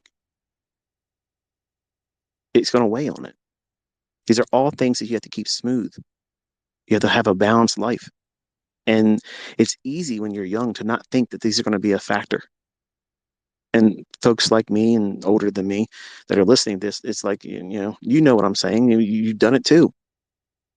And nobody could prepare you for it. Even me talking about it really isn't going to prepare you for it. But at least, hopefully, it'll be in the forefront of your mind. as a real catalyst as to what's stressing you out, what's causing you to worry about being successful so quick. Because some of you might be wanting to just be successful so you get the hell out of that relationship because you know it's toxic, but you're stuck. You're not stuck. You're never stuck. But some of you might view it like that. And that feeling of being stuck in a toxic relationship will make you do what? Oh, man, I gotta make money. If I can make money, I can get out of this bullshit and get my own place, make my own ends meet. I don't have to rely on that second income from this person, whether it be the lady or the male in the relationship or a significant other. If that's what you're enduring, it would be better for you to get out of a toxic relationship and then focus on trading. Because you're going to try to do things emotionally to spur on a faster reaction or response or result that's probably not going to be what you were hoping for because you're being impulsive. You want to get out of that painful relationship, that environment that is not conducive for a healthy lifestyle, happiness. You're going to want to do things to get yourself out of that. And you're thinking money's the answer to that. And you're going to find that it's impossible to be profitable like that. It's impossible. How do I know? I tried to earn my first wife back rushing into live trading because I thought that, hey, I love this girl. She was my first. And gentlemen, she looked exactly like Alicia Silverstone. And I got receipts and proof to show you in pictures. Gorgeous. And I wasn't trading when I married her. I was in college and getting a degree in computer science. And she wasn't willing to wait. She thought that I was spending too much time with school and did something outside of our marriage, and there it is. But even knowing that, I still would have went back with her because I loved her. And I thought if I rushed out there when she and I separated that year, I was trying very hard to find success. If I could have completed my courses and learned everything else just to learn faster, I would have done it. I poured everything into building myself up because my pride, like everybody knew that this woman, this young girl actually, she was 16 when I married her. I was 18. Right out of high school, she was still in high school. I had to get her parents' signature and approval for marriage. So, yeah, it kind of puts it in perspective, doesn't it? That's almost a guarantee not to work. But she was in a household where her stepfather abused her sexually since she was 8 years old. And I was willing to do anything I could to not kill this man. And I asked my grandfather, I said, hey, can Angel, can she move in? No, no, no, no. No way, And he made the remark, it'd be different if you guys were married, but no, So what did I hear? Go get married. And so that's what I told her. I said, listen, my grandfather said, you can move in, but we got to get married. Okay. So we went and got married on that to get her out of that house. Now, this is the same person that I stood out at 6 o'clock in the morning with my grandmother's largest butcher knife that I was going to run through both kidneys and through the neck of this fucker that was abusing her. And he decided not to go to work that day. The next door neighbor, my then wife's best friend's mom, came out of her house. She goes, Michael, what are you doing out there? I say, I'm waiting for Angel. No real reason to justify that, but that's what I told her. I was thinking to myself, shit, I can't do nothing now. Someone's seen me here. So I am capable of having thoughts like that, but it was because that sick motherfucker should be in the dirt. But we went to the authorities and had him removed from the home. But she was already moved in and married with me. But he ended up coming back because his own daughter and stepdaughters that he was messing around with, they dropped the charges because her mother said, say it didn't happen. So he was allowed to come back in the house. So I was married to this girl, and for a little less than 2 years we were together. And obviously you can't complete college in 2 years, right? She would work and I'm going to school. I'd come home and I'd study. No trading. None of that stuff was going on. And we divorced in 1992, and November 5th at 9 p.m. on Thursday night, ICT was born. I read my first trading book about stupid shit that Ken Roberts wrote about that doesn't work, that I lost money on.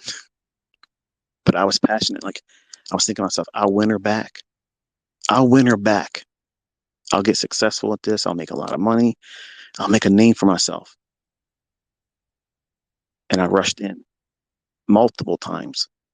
Even when I knew I was probably going to blow my account, I had her as the reason why. So what was I doing?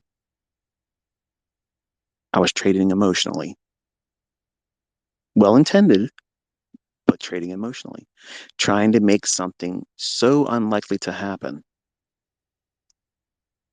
as my goal. And so hurt that I couldn't see it or recognize it. In my mind, I'm going to do it. I had the montage and music playing, you know, the whole thing, Rocky. I'm going to do it. And every time I failed, it was just a worse feeling than the day she moved out and said she wanted to start living her life, and then found out she was with a 40-year-old man that used to give me candy for free at the grocery store his parents owned. Yeah, how about that? So I have experience doing stupid shit, being impulsive for all the wrong reasons, trying to be relevant, trying to be significant, and using trading as the catalyst for that. But that doesn't work, folks. And you can find yourself in those situations with toxic friendship, toxic family members, trying to prove them wrong about you. That was the other part of the equation. I wanted to show everyone in my family they were fucking stupid and wrong. And I wanted to rub it in their fucking face so bad. And when I finally was able to, I didn't want to. I didn't want to. But these same members of my family won't won't come see what I live like now. Like it's too much for them because it's real. They see I don't have a job.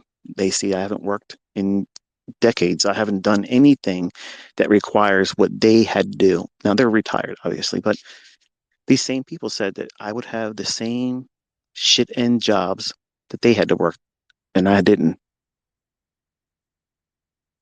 So they live a life of not wanting to give me any kind of, like, they were wrong and well done.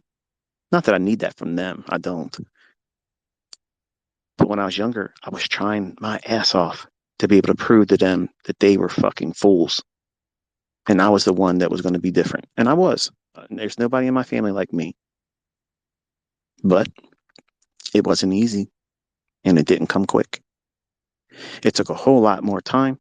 It took a whole lot more money and a whole lot more patience to get this. And if you think it's going to be different from you, it's not going to be any different. It's going to be hard for you too. But it's worth it. Man, is it worth it? You just can't go in there and try to take everybody's money in one fucking week because they'll do what they did to me. Too much ICT. Leave some for the rest of us. Anyway, I could sit here and go on and on and on and give you another 4-hour show, but I think it's time for this one to come to a close. I've said enough tonight, and maybe I bored you. Maybe I talked about things that had no interest to you. But I don't think anything like on the 24th of September. I don't think the internet's going to go down. I don't think the Great Reset kicks off on the 24th. I think that we're getting closer to something big popping off. And I'm not going to be surprised if it's something that disrupts the whole midterm election. And let me just state this now. If we have something that undermines the midterms, we are in some real shit, folks. And trading might not be available to any of us. That's what I think. Things would be so disrupted. I just don't even know how bad it would be. I just know it's not going to be fun. And I know some of you are not American. You're like, typical American thinks the whole world revolves around them. I understand that. But I also want you to know that we're the last domino. I want you to pay attention. Europe and the UK, you're going to go through some shit this year. You're all surprised about your currency collapsing like it is. The pound's not done. They're going to pound it more. A lot of you folks over there are going to be freezing in a couple months. And you're going to wish you listened to me about getting supplies and blankets, warmer clothes, and ways to heat your home and power your home, because I have a lot of friends and family that I've met through mentoring. And when I talk to you like this, that's how I talk to you. I want you to know that I genuinely give a shit about you. Like, I care about you. And I don't want to hear or read stories about how you aren't where you should be, that you're suffering and don't have something, or you're in lack.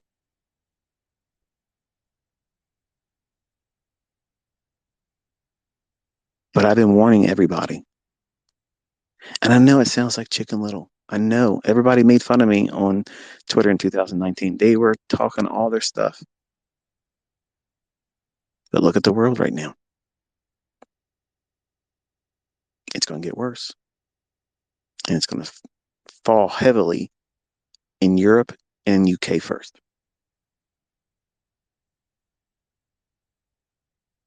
What's it cost to heat your house? And what's your electric bill right now for those in those areas? It's going to get real expensive. I heard that I don't know if there's any truth to this or not. You guys can let me know.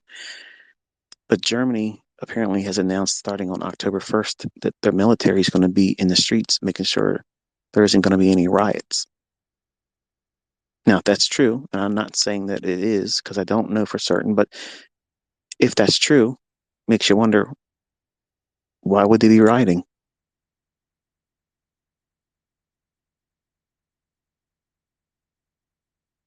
I know things are expensive.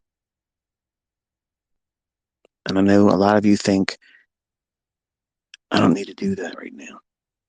But if you have not been building up a stockpile and a large pantry of non-perishable food, water and water filters, and things to light your home when the power goes out, things to stay warm, you're probably going to wish you did. I told that to my private mentorship students. One guy came back and said, all my food went bad. Well, if you bought the things that you eat and you rotate the stock, like, I literally have two pantries. I have a working pantry and I have a long-term storage pantry. I eat food from a can that's 2 years old. I'm not sick. I've never been sick from it. They taste the same.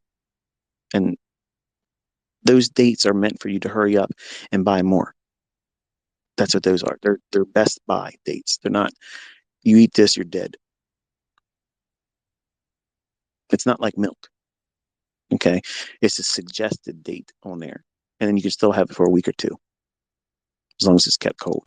But non-perishable foods that go in cans or dry goods like beans and things like that, they'll keep you alive. They'll feed you and your family, and they store a long time. So there's no reason for anyone to think, oh, I'm going to buy this food and it goes bad. You have to eat it, not live on McDonald's in the meantime. But if you have been doing that, it might be a good idea to do that. And yes, I think it's worth it to even charge it on a credit card, especially if you're in those areas, Europe and the UK and folks in America. Once you start seeing it over there, you're 6 months away from it being here. That's the long end of it. It could be as short as 2 months after. That's the way it rolls. Now, when you hear that kind of stuff, and it unsettled a lot of my students, they literally sent me emails cussing me out, saying I'm done with the mentorship.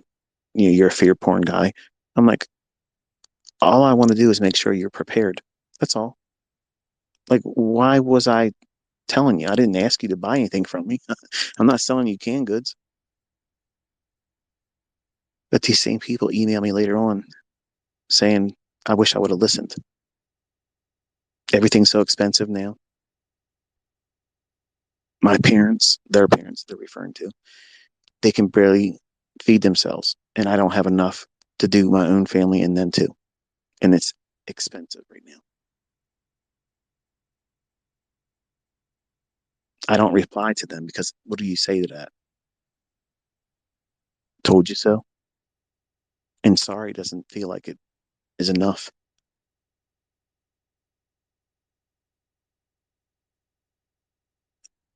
I get it. It doesn't feel real. It doesn't feel like that this is potentially going to spin off into some crazy 1984 shit, but it is. These folks have plans that makes them a lot of money and gives them a lot more control. And the markets are not going to be exempt from it. And if you don't prepare and try to get your household ready for it the best you can, I work with a 2-year supply of food. To me, that gives me peace of mind, but it obviously isn't, perfect. Because if the shit does hit the fan like I'm thinking it will,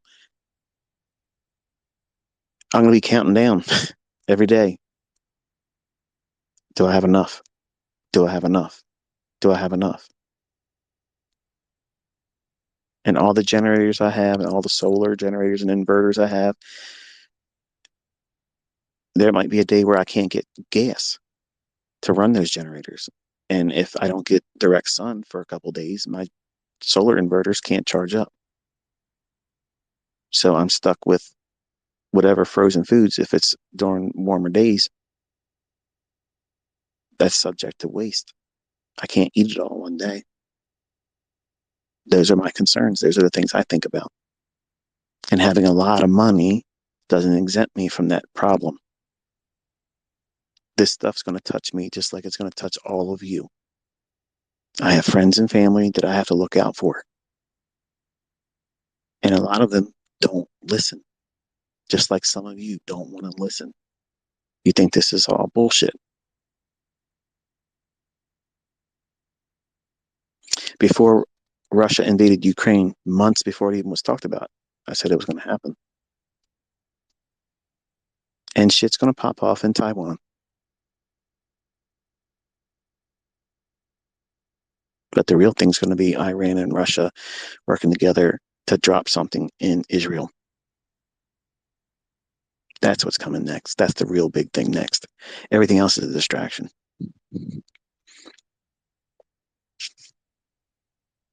And when you see a mushroom cloud, and that changes everything. And honestly, We like to pretend we're Billy Badass in America, but we've been turned into a bunch of pansies. We have a lot of strong military men and women, but the new breed that's coming in, they're soft. They're soft. They're not prepared. And frankly, we've had a good run. America's had a really good run.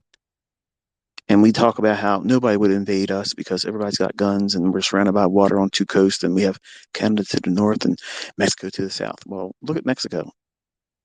It's a revolving door. Well, not really revolving, is it? Well, yes, it is. Californians are going down there to get cheaper gas and medicine, and everybody else is coming through.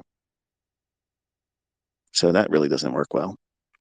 And for a country that touts that they have water on both sides of it, so nobody's going to really want to invade it. They don't need to invade it. They could be sitting out there under the surface and send some things that we've never had experienced on mainland. But I honestly, I have been feeling like we're going to see that here. And I don't think it's necessarily going to be someone else doing it. You read between lines with that one. But you want to get a crowd of people that's divided right now to all come together and be scared shitless. Talking my voice away. Drop a small tactical nuke somewhere in the United States, and everybody's asshole is going to start puckering, including mine. That's a whole different narrative then. And whatever the box on the wall tells you to do, everybody's going to be marching to that. Even the Billy Badasses, the militiamen, the boys with the guns that like to tout, they're going to have a 1776 moment. Their balls are going to drop off. Rightfully so. Nuclear fallout, not knowing when the next one's going to drop. Think about it, folks. That's the science fiction level shit I'm talking about. You want to show how we're completely never going back to the way it was? Let something happen like that anywhere in our country, in America. And that's going to be worse than 9/11. People died on 9/11. I'm not diminishing that. It was horrible. It scared the shit out of me. It scared me for years. I was in fear for years. 3 years I'd lived with anxiety over that stuff. Every time an airplane went over, and we lived by Martin Marietta Airport. Every time an airplane would fly over, which was normal, I'm freaking out. Like, is this son of a bitch going to drop on me? That's how scared I was. That's not normal, but that's how effective their shit was. Now let a bomb drop in a mushroom cloud form. Everybody's going to be thinking, is there one coming? Because you're not going to see it coming. It's just going to be there.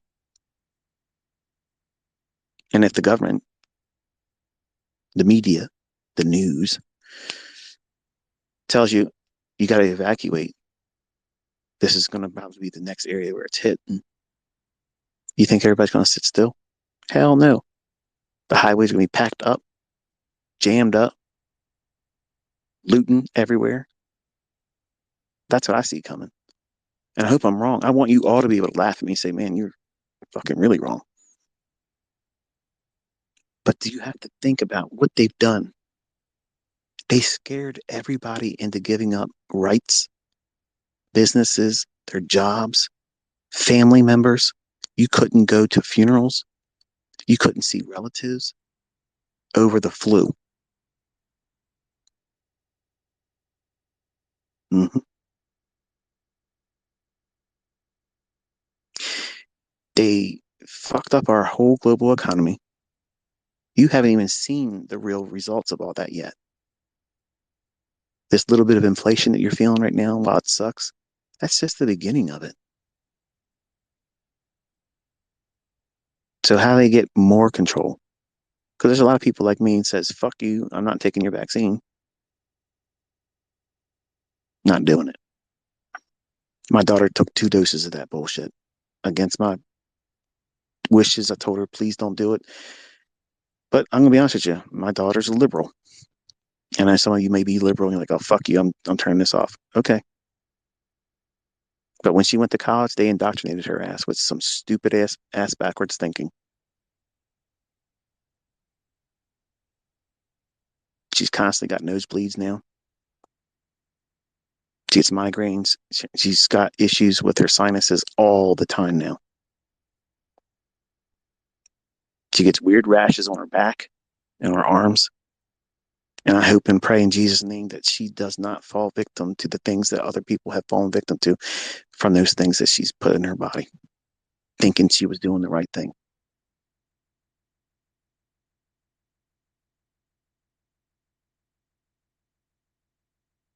They did that to so many people. And they hide all of the bad things that have happened because of it. And I know some of you are doctors. I had doctors in my mentorship. And I had people get mad at me and say, oh, but you don't know. I saw COVID x-rays. Listen, man, I get it. I get it. But you're also talking to somebody that has a child that was affected by a vaccine. So save your shit because I don't want to hear it. And I'm not talking about my daughter, my youngest son. When he was born, for no reason, I've watched my other children born. When he was coming out of her, they ran over and they stuck him with a needle. His blood pressure dropped. Within 10 seconds, his blood pressure dropped. His oxygen level went low. And he literally is the slowest of all my children now. He doesn't have the ability to stay focused. In the early years of his life, we had him in an ICU unit multiple times for breathing, had asthma. My wife would be there the whole week with him in the ICU while I was home being, daddy ICT with the rest of them. They've done this to everybody that was willing to listen to them. What's the next thing? Think about it. What's the next thing? What could they do to really get everybody scared shitless?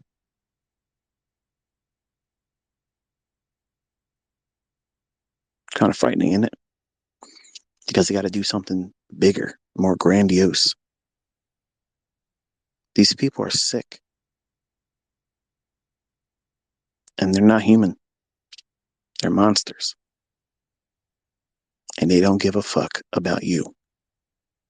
They don't care about your family. They don't care if you live or die. They don't care if you eat. Their exact words are, we are useless eaters. That's their words. That's how they view everyone else outside of their little group. 300 people. That's who runs everything.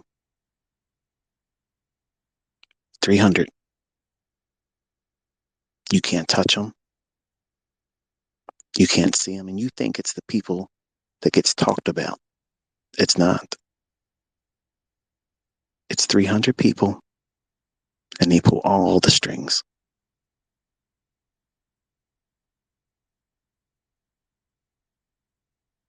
Nobody gets to be a billionaire unless they allow it. And I don't give a fuck what anybody says. That's the way it is in any country. They set you up or they allow it, but you're playing by their rules. And if you don't, well, planes fall out of the sky. You suddenly develop a drunken habit of driving a car. Suicide with multiple holes to the back of your head.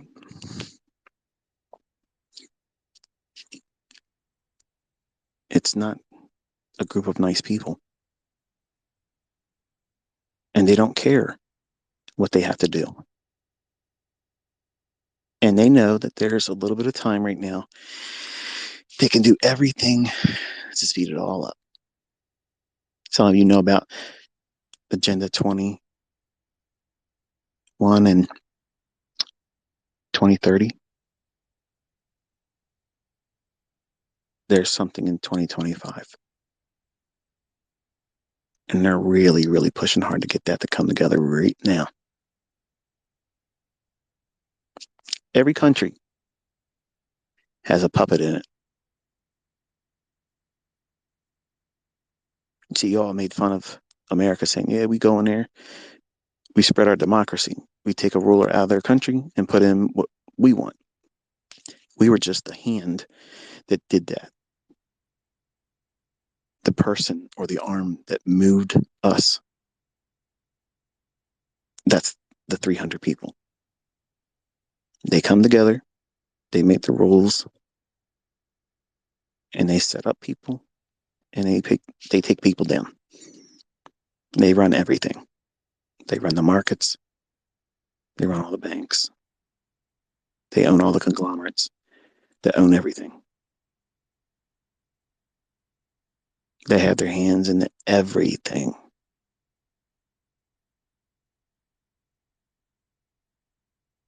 And nothing you or I can do to stop them. You can't slow them down.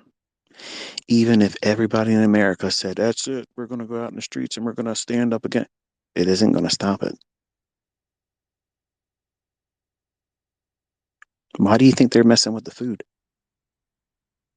Because Billy Badass with all the bullets, when it comes down to feeding himself and his kids, yeah, your gun's going to get put down. You're going to care more about your kid eating or something happens to them, they're sick. Can you do surgery? Do you have life-saving medications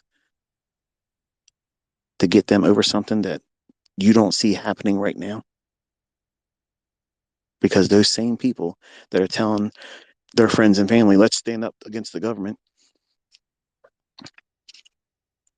they're not thinking like that, but that's how these people are going to come at them.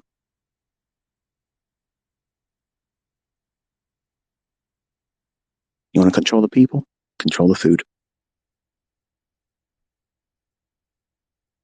That's why Bill Gates is the largest landowner now in North America. You think he's buying that to put crops on it? He's going to grow food for everybody? No. How about you folks over there in Europe and Netherlands? And how's your agricultural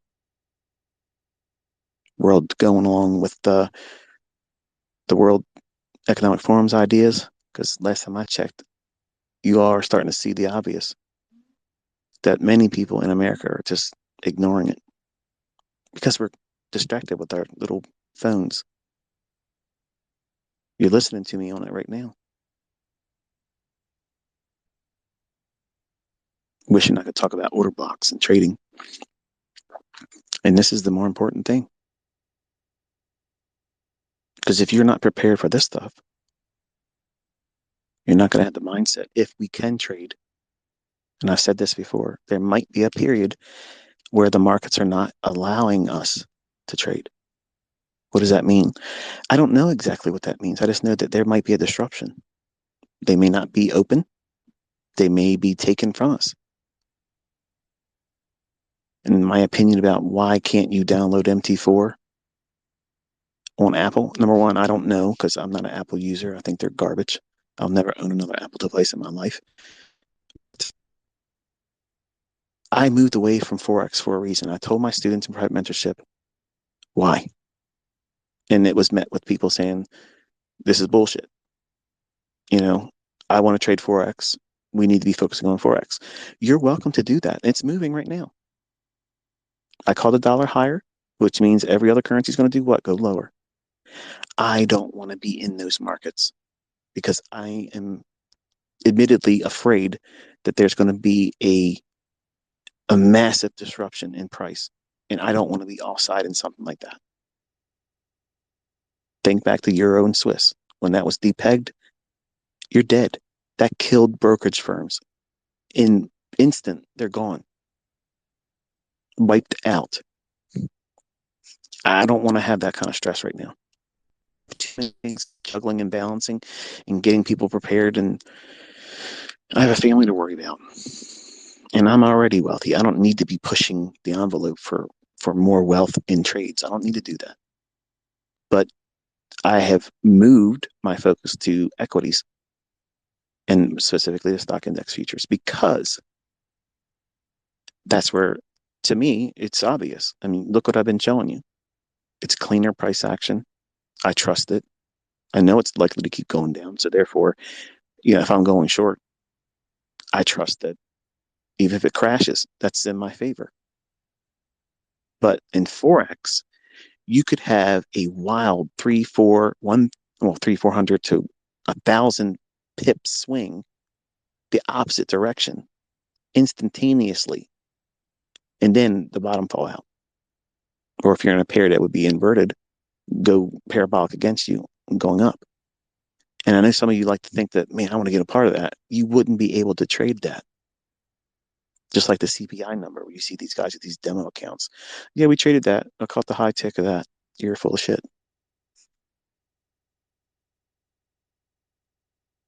Sometimes, unfortunately, markets in hindsight present cleverly disguised impossibilities. It looks like you could have done something. Yeah, you could spectate, not speculate. It would not give you a seat on that bus. And that's what, like many of us as the old timers, we liked the non-farm payroll years and years ago because we saw it move a lot. In hindsight, thinking, wow, if I could get a piece of that, try to get Phil. You can't.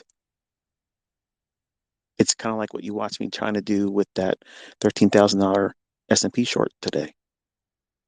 I'm trying to get out of it. I'm pushing the close. Nope. You're not getting in. Well, in this case, you're not getting out, ICT. So I moved from Forex for a reason. And I know it wasn't popular, but I explained why. And I might be wrong. That might not happen. That might not be a major event take place in the currency, but I find it hard for it not to, because all these central bank digital currencies that they're getting ready to put on, there won't be any reason for all of these currencies at one point. And I don't know which one's going to be the one that you should flock to. So don't ask me that. I don't know that. I don't know everything, folks. If I knew everything, I would be in Forex still pushing hard.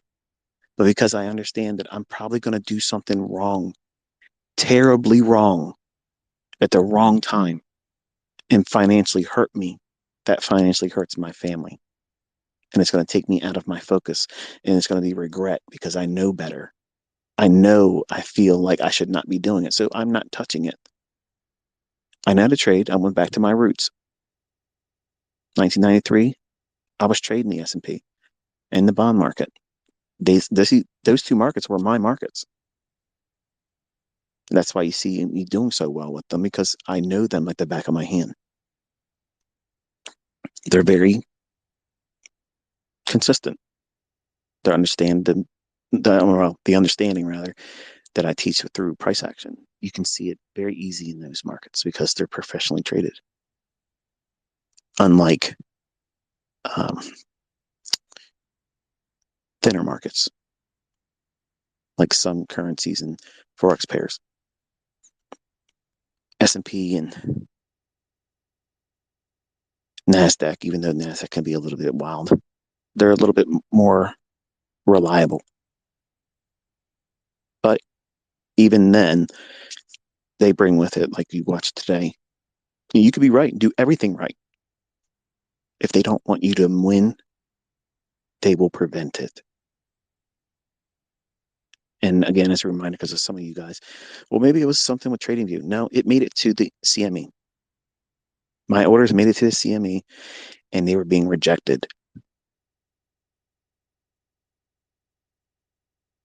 So it wasn't a TradingView thing. If it was TradingView, the CME would have never had the order. And I asked AMP to provide me the CME report, the log. I have it. Ask your broker, they'll do it too. They have to. It's part of the regulation. You ask for it, they have to present it. And you can see all of my orders. Everyone that was being rejected. And the bullshit saying that I'm trading with a 10 contract limit. And if I have a 10 contract limit and I'm short 10 contracts and I'm asking to get out of the position, I'm inside the 10 contract limit, right? If that's really what it is. But it's not, because I've been trading more than 10 contracts. And when you watch me in that video try to close 8 of the 10, I'm well under the 10 contract limit. Why are they rejecting the 8 contracts? Because they did not want me to close that with $12,000 to $13,000 in profit. They wanted me to just get stopped out at that stop at $5,800. That's just one of the trades that I was trading all last night. I traded all through London last night. I've not been to sleep. I'm pissed off. I've not been to sleep. I probably won't be sleeping until Sunday. And that's normal. Sometimes that happens. It's so nice out right now. It's my time of year. I love it. I hate the summer. Can't stand the heat. But anyway, I promised I was going to wind this down. And I have about 4 different topics. I almost started to reach for it. And I knew damn well I'd be here long before I we'll leave that for another time. So hopefully I at least entertained you, if not gave you something to think about. But I sincerely mean the things I said. If you have a way for you to get yourself prepared with canned goods, vegetables, canned meats is the best thing you can get, really. Like chicken, potted meat. Yeah. Like, I don't eat corned beef hash a lot, but I have a lot of that in the event that, it's getting harder. I think beef prices are going to be very expensive next year. I believe that all of the crops that were planted this year, we're going to see lower yields of that. And next year, we're going to have even less because fertilizer is so expensive or unobtainable. And everywhere that's allowing for crop growth, and they're limiting irrigation. So whatever the normal usage of watering crops, farmers are being told you can't do that. Now the question is why? Last bit. A couple years ago, I told everybody start paying attention to water. And we're in trouble if they create a water futures contract. They created one. Remember when I told you about Bitcoin? I said, as soon as they put a contract on it, it's done. They own it, and they'll tank it. And that's how I told you it wasn't going to 20,000 the first time. It was going to go down to 6,000, and it went there. And I said it was going to go from 6,000 to 3,000, and I was wrong. It went down to 3,200. So there you go. But then I told you I would tell you when it went to 20,000, and I did. And it went to 20,000. I told you it was going to go to 30,000 on New Year's, and I was off by a day. Then I said it would go no higher than 52,000, no higher than 62, but worst case scenario, 70. And that was it. And everybody else was calling for 100,000 Bitcoin. And I said, the fuck it is. It's going down. We're going back down to 20,000. And again, everybody laughed. I'm just going by what I understand about algorithmic principles and theory. And my wife indicator. The day she asked me if I was trading Bitcoin when it was trading at 19,700, I was like, that's it. I went on to her. I said, I can tell you right now, Bitcoin is not going to 20,000. My wife just asked me if I'm trading Bitcoin, and my wife knows nothing about the market. So if she's asking me about Bitcoin, she's the last person in line. There's nobody else that's going to buy it. Going to 6,000. And everybody trolled me. They hated me. They wanted to know where I lived. They could burn my house down then. They were mad at me. They were so mad. But I was so right. I think I had 2 calls wrong on Bitcoin the whole time on the whole previous Twitter adventure. But I still don't understand it. I don't see setups in there that would justify it for me. Right now, it's hanging around in a small little range.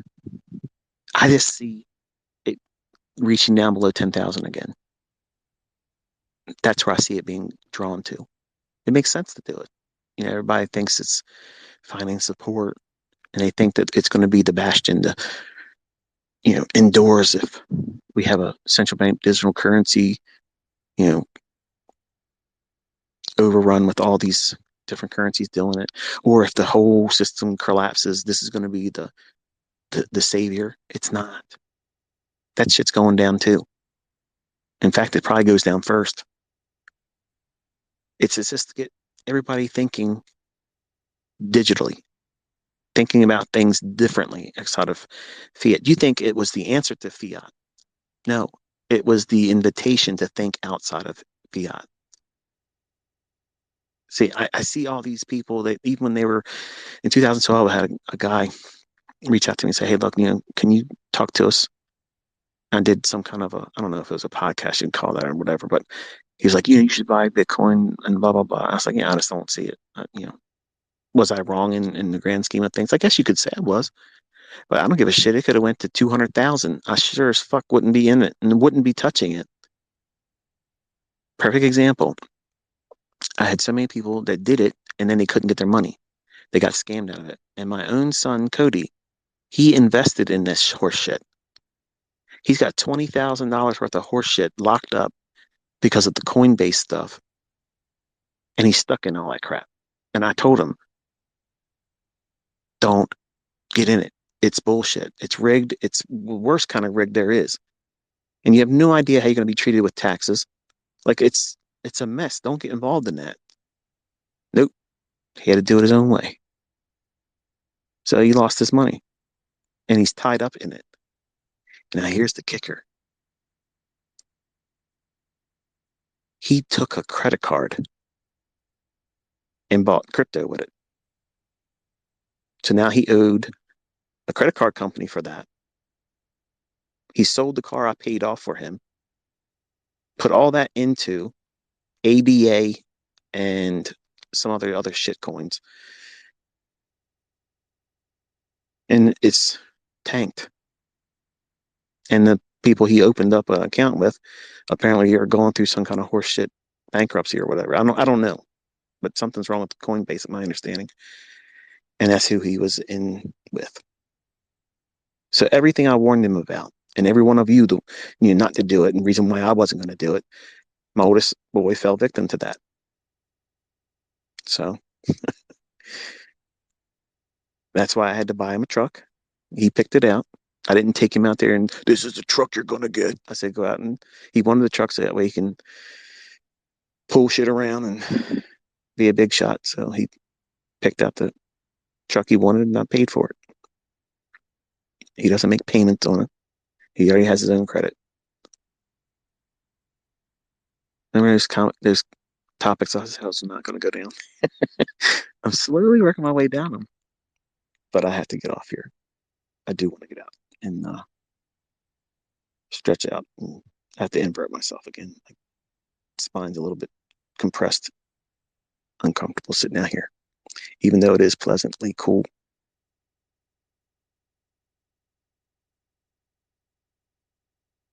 I hope you guys enjoy this kind of stuff. If we were genuinely friends, this is exactly what it'd be like. You'd be sitting on the deck with me, and I'd be talking to you just like this. Some of you younger cats probably don't appreciate that. That's cool. That's cool. When you get older, you'll have a different appetite for types of things like this. I don't think I would have been all that interested in this. This is boring. This guy keeps talking. He loves the sound of his own voice. No, I just know things that you should be thinking about, but you probably think you shouldn't be. I'm going to leave you with that. Hope you have a good weekend. Hope nothing really pops off this weekend, but if it does, it is what it is. But if I were you, I would go out and try to enjoy the weekend, relax, and get prepared for another week of pursuit of profit and excellence. Study. And I think, what are we in? Month 7 now on core content. So I'll have everything uploaded by Sunday. So when Monday comes, we'll be in month 7. So whatever works out to be like an hour average duration in terms of time. I'm trying to hang it around that much. I don't want to put too many videos up at one time that's like 2 hours or 3 hours worth of content. About an hour. It might go over a little bit of an hour. That's where I've been trying to make the uploads fit that type of schedule, because there's already too many of them up there, and you're all trying to think you got to get them watched right now because I'm going to take them down. I'm not taking them down. I'm not taking them down, so just relax. In fact, there's going to be posts in Twitter that I'll be taking you to specific minute markers.